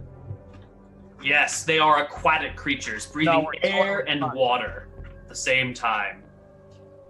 They are large, maybe 14 feet across in the fleshy mound. The tentacles that come off it can reach 15, 20 feet if it's a big one. But they are solitary. They lay eggs, or we don't actually know how they reproduce, but they are solitary creatures that are unlikely to work together. We theorize that the strongest ones survive and the weakest ones are consumed. Is there any way to actually draw it out onto land? Does it like anything to eat? Oh, People? it loves to eat people. Cool. Any of you would be a most delicious bait. So we could Yard. go back to plan B, which is tell the dwarves where it is and go get it with them to fight this thing. Mm-hmm. Because this looks like something that's going to fuck us up. Yeah. The only worry we run into is whether or not they say they're doing all the work, so why would they forge an alliance with us?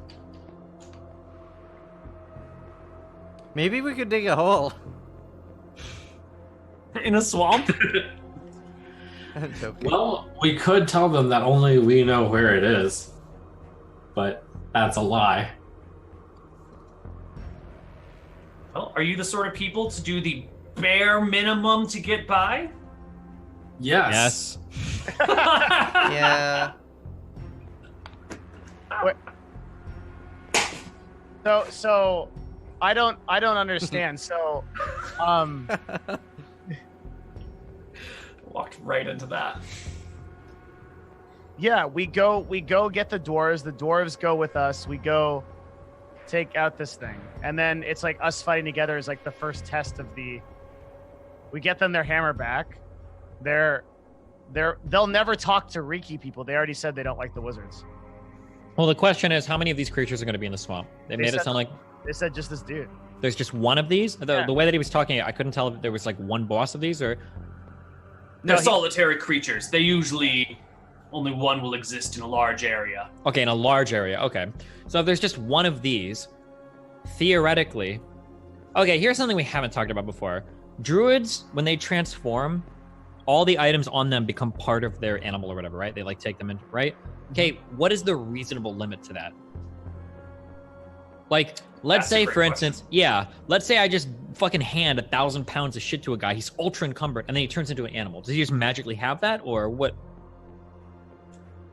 Because if we could draw this creature out, we could get Grub to just fucking run up to that sword, or the axe, just pick it up, and then transform, and then run away as the fastest animal he could.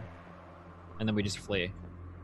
That certainly wouldn't come up against any limits. You could easily pick up a hammer and transform into whatever you want. I think we will run into problems once you start reaching encumbrance levels, and at that point, you will probably not be able to carry stuff. I didn't know if this hammer was going to be like the legendary fucking great hammer that's like 400 fucking pounds. The problem is if it's wieldable by a dwarf, it's 3 pounds. But I think Excuse me, are you saying dwarves are weak? No, I'm saying you want your weapons to be as light as possible so that you can swing them as fast as possible. I don't know if that's always true. Sorry, okay, go ahead. Doesn't this thing hold weapons of its tentacles? So if it will actually have it in one of its hands? Aha, that's why we have an expert ranger in the team that has disarming attack. So our plan is to shoot this thing with an arrow so it drops the hammer, so that Grub runs and grabs it, and then we all piece the fuck out. I like that. I'm super down for this plan. All right. Should we? I really like if we need to go back to the dwarves.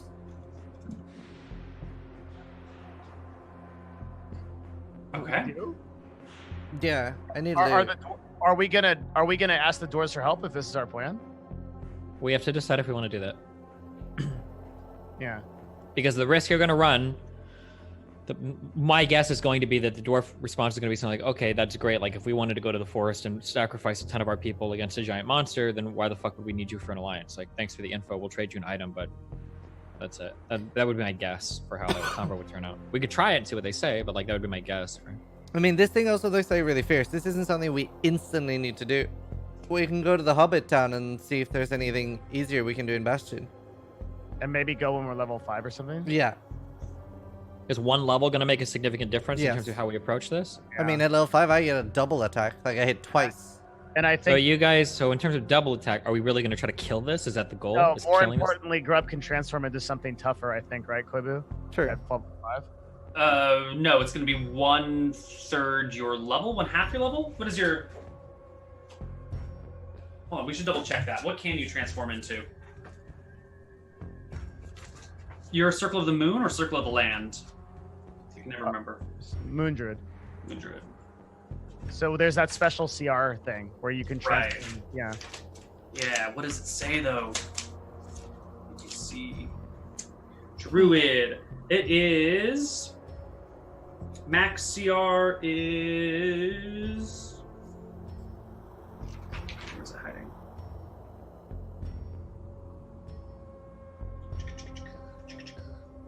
Starting at 6th level, you can transform into a beast with a challenge rating as high as your druid level, divided by 3, rounded down. So, no. You will be... At 5th level, won't change your transform. You'll still be able to do CR 1/4. 1/2. Oh my god. Have you been transforming into a giant toad that's CR1 when you're not supposed to? No. That's not true. No, I know. Moon druids get a buff earlier. Never mind. I lied. Yeah. You're good. Yeah. CR1. Yeah. At level 6, you get CR2. Yeah. Okay. Mm-hmm. Okay. So I don't know. I mean, I guess we can try it. It's really just a question of like, can I tank the damage? And I don't know. The question is, do you guys have the balls to take on this giant thing? Are you, Wait, it's not a matter of you tanking the damage. I think we need to get this mindset out of the way, okay? We're not trying to tank this or kill this. We're trying to sneak around, get the axe, and get out. If you're in a spot where you're tanking the damage, if he kills you, if you get deformed, next to it, you're probably going to die, because opportunity attacks will probably fucking kill you, right? Mm-hmm. So, the question is, and I don't know what kind of spells you have, the question is at level 5, do any of you guys get any more tools that help you with some... Yeah. I think I might, yeah. Let's sneak in and get out. level 5 will be 3rd level spells. So I can use Pass Without a Trace and do some crazy stealth on this thing. And the only thing I could do at like level 3 is I guess I could conjure animals and send them in to like distract them. The same thing that Shaman did with the crocodiles. It's pretty tough. I could wall it. I actually get a wall. Well, I think we would need to like get close to it first, and we can assess the situation when we get there too, and see.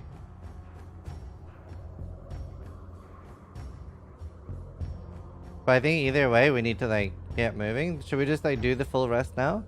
So the only decision then is, do we ask the dwarves for help or not? I don't think we need help. Okay, it would probably be more meaningful to the dwarves if we don't ask them to go. I think this thing is... I mean, it's hard to judge, but... Well, I'll ask the wizard here. So, I've got an interesting question for you. Take this guy and pit it against a Trollaroo. Who wins? You ask the wizards? Yeah. Ooh, it depends on how large they both are. Both at full form? I think the Trollaroo would be dead. Oh! Oh shit! I don't want to go near this thing, dude. Do you see the east side of the island? That looks like a great fucking place to be.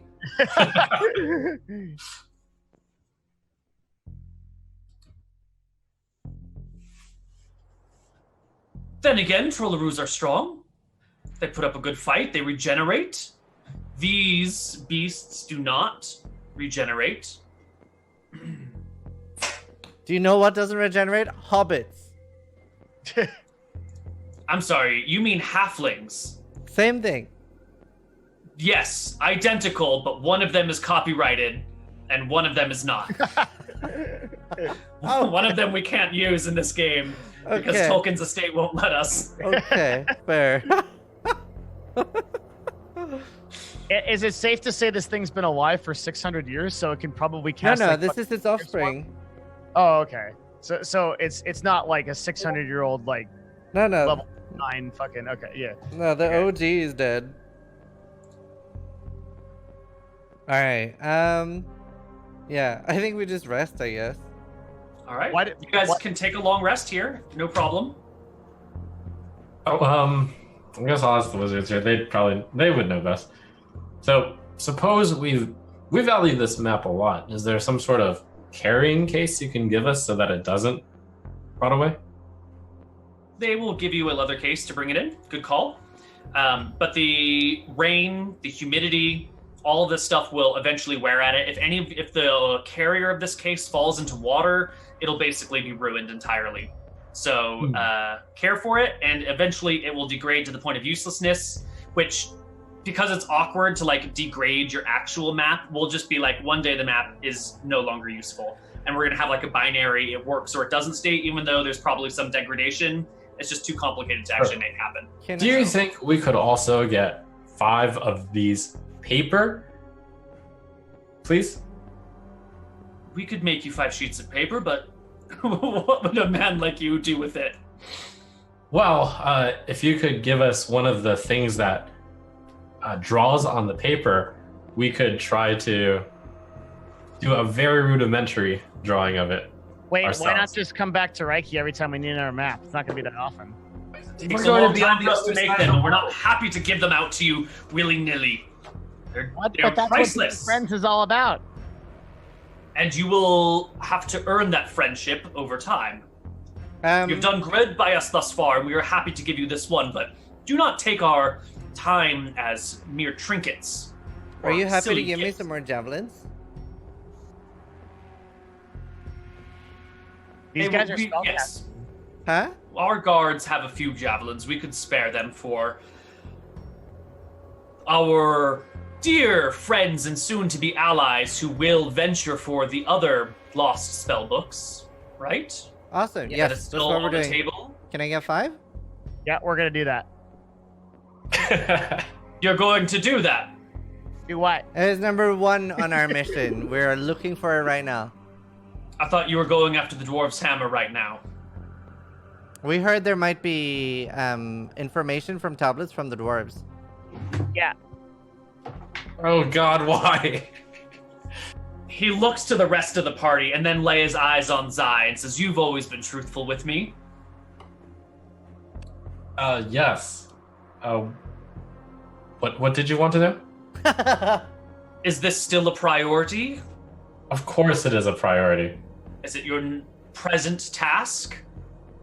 It is not our present task, but it is a priority. Shakes his head at Minsk. We will trust you for now. You have brought us a great gift. We are grateful for it. Find this creature, and I'm sure you will find your hammer. And here are your javelins, he says, and gives you 5 javelins. I have 6, Pog. Okay. Can I replenish my arrows as well? I only have... They will replenish your arrows. Cool. Can we... Can I replenish my grubs? You can replenish your grubs. Excellent. Do we feel like this map is of value to us, like having all of these locations unlocked? Yeah. Of course. Can we not make a map of our own? That's why I asked for more paper. Yeah, you could make a rudimentary map. It's not going to be as detailed as this. Yeah, so like why can't we get like either an old like bark or like a rock or something and kind of carve like a similar thing into it, like make a grid and roughly carve out like the locations of every spot, something that would last a lot longer than just like a piece of paper. We wouldn't have to worry about it degrading or anything. Because this is a nice scaled map, and to get this same level of detail and scaling is going to require like a fairly large thing, and it's going to take pretty exacting detail, and there's not a lot of mediums that will maintain that and still be light enough to carry. Like you could carve it into stone, but you couldn't carry a stone with you like that. Behind the wizard's back, I will privately agree with Corn. Paper is dumb. Paper's so dumb. It degrades quickly. And that is just a problem of the world we live in. Would we be able to run back to the dwarves before we end? Because I like get anxiety with night no loot. You're fine, dude. Just go play some Path of Exile. It'll be all right.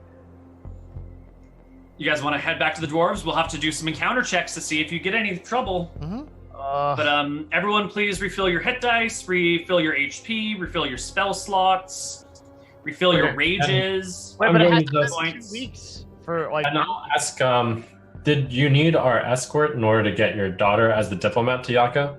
So we'll do that someday? Or When you are ready to return to Yaka, she will go with you. okay.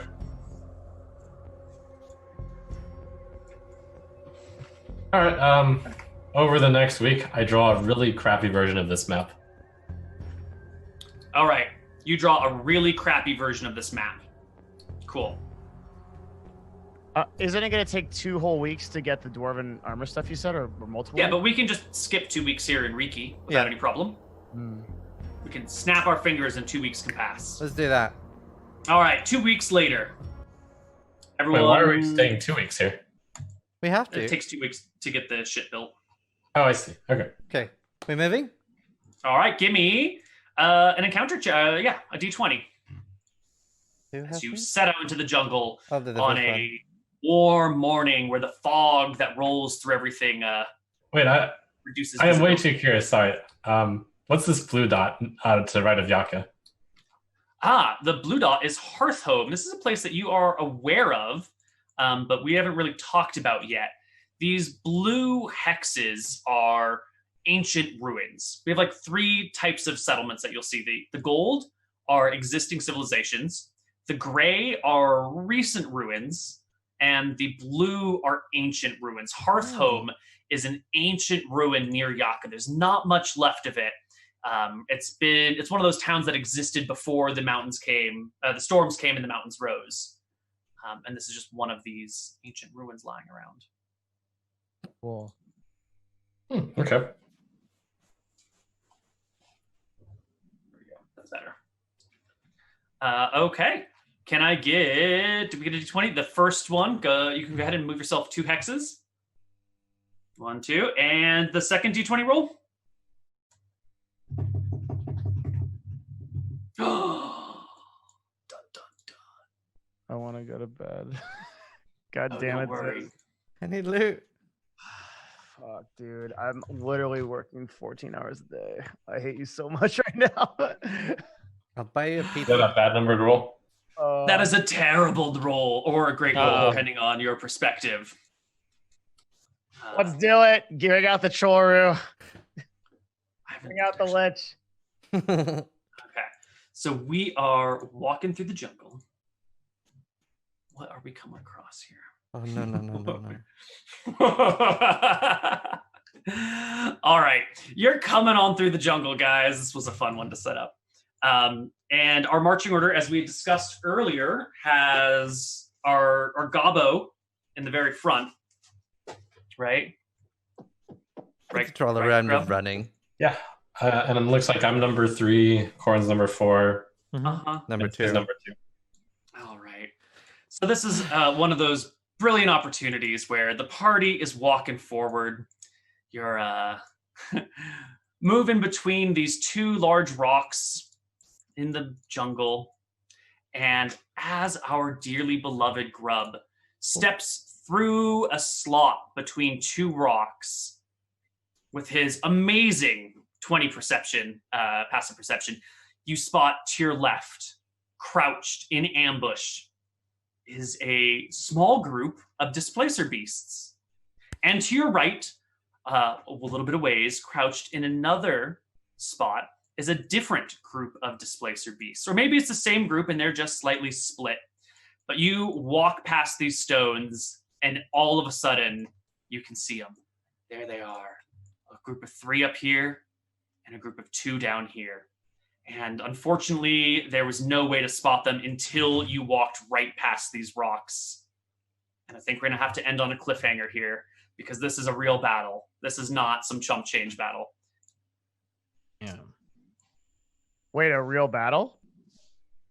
The displacer beasts are going to come and attack you, and there are 5 of them, and they are dangerous creatures. So we're going to have to end here for the week. And when we come back next time, we will start immediately with an initiative roll and a battle. Oh my god. Okay. Wait, what happens if we die at the beginning of the episode? Same thing that happens if we die at the beginning of every episode. All right. Did Grub and I level up? Oh, that's right, because you got some experience today. You discovered a Dwarven trading outpost. You have gotten another quest, but you didn't complete it. I'll give you a little bit for that. And you did defeat some orcs and some other stuff like that. I'm Gus. Right. And So Gus. let's get some experience here for this stuff. I thought we were going to do this whole fight this session. I was like, oh my god. No. We don't have the time for that. Yeah. Unless everyone wants to stay up an extra hour. I do. But I think Devin is dying.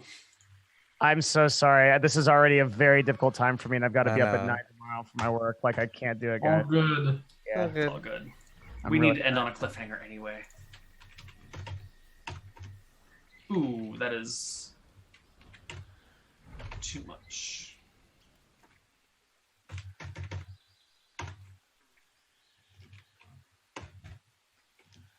Oh, and the snake. We killed the snake too.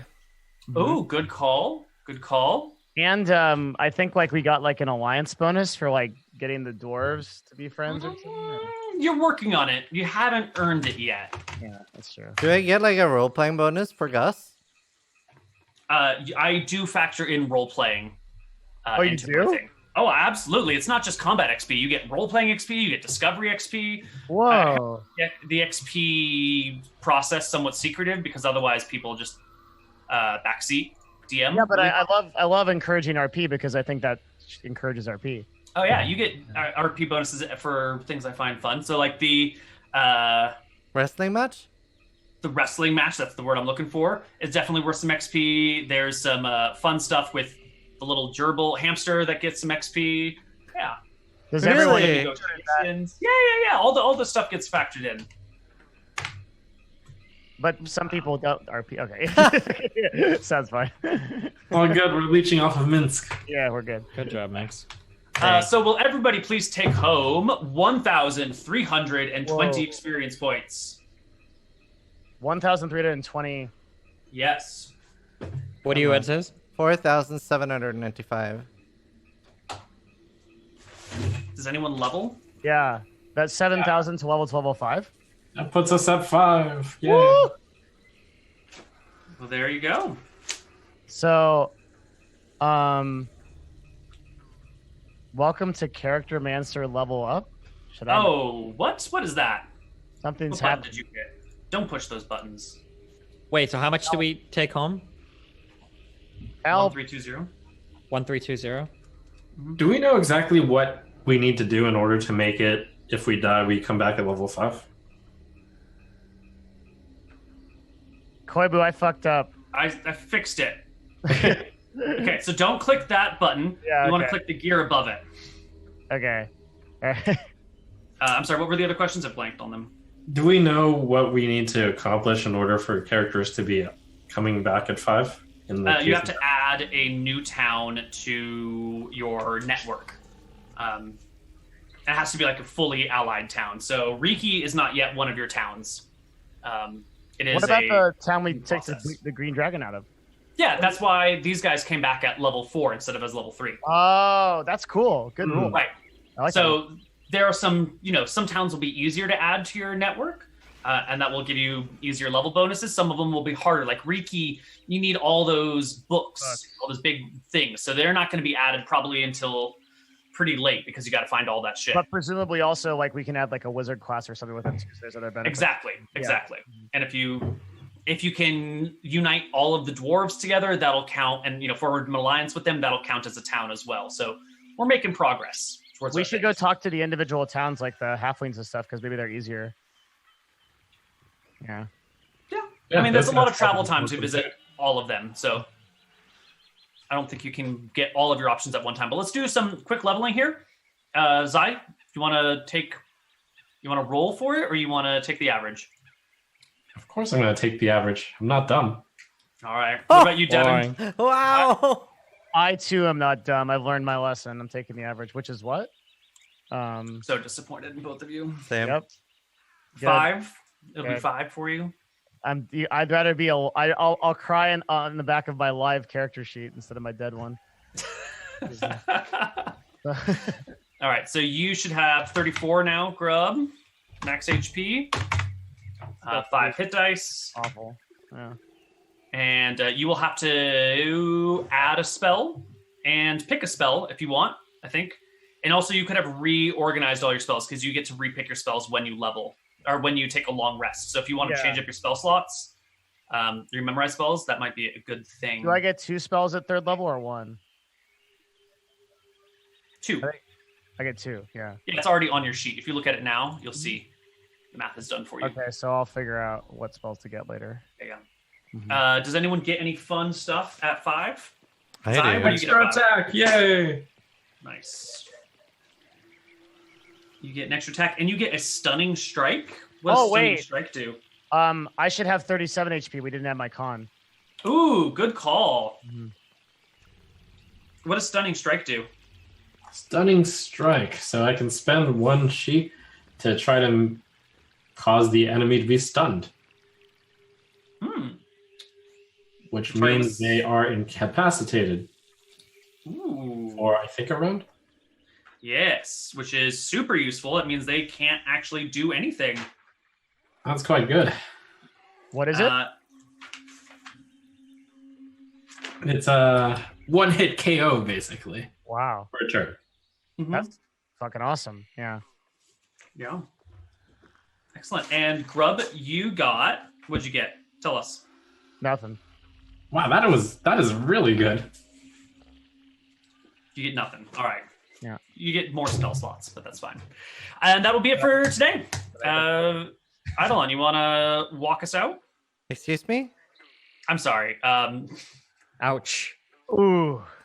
Yikes. Oh, This happens That's a all real the time. cringer right there. Minsk, would you like to walk us out? Yes, in 1 second. There we go. They switched Outros? because of... Right, okay. Devin Nash, the one, the only. Where can we find more of you? Hi, it's me. I'm Devin Nash. I'm on twitch.tv/Devin Nash. I'm also on youtube.com/Devin Nash. I talk about gaming meta stuff every day and things that go on various gaming platforms. Join me. Thank you so much for having me. I had a lot of fun with you guys, and I do every week. Destiny, where can we find more of you? Hi, I'm Destiny. I stream at twitch.tv/Destiny. You can find me at youtube.com/Destiny. I stream every day and we play video games and talk about politics sometimes. Consistent branding. Trump. Yo, I'm at Trump SC pretty much. I do the Hearthstone meta. Figure out what the next Hearthstone meta is with Trump. Nice. Koibu? Find me on twitch.tv/Koibu or anything else Koibu. I mostly do D&D, but you know that by now. So come on by. And my name is Zizaran, and Zizaran on everything, and I'm about to stream the Path of Exile season launch tomorrow. Well, technically tomorrow, because today is Thursday for me. So yeah, hopefully see you all there. And next, well, actually, when is next episode? Are we doing one on the 25th? I do not believe we're doing an episode on Christmas Day. And probably not on New Year's Day, but maybe we could move it to like Thursday that week or Thursday so after like Christmas. Okay, so like the 26th? I could do the 26th. I can do the 26th. I think I can. I don't know. I might be traveling. Because I'm with my... Yeah, we'll sort it out. If we can't do it on the 26th, maybe we can do it on the 27th. Yeah. We'll fit it. And next episode is on Destiny's channel. Hopefully. Should be. Hopefully. Destiny gets his the graphics. Yes. Awesome. All right. We'll see you guys next time. Well, we're not doing next week, by the way? No. Oh, okay. Next week is next week. Got it. Bye. Okay, thanks guys. That was really fun. Be good, chat. Bye. Thanks everybody.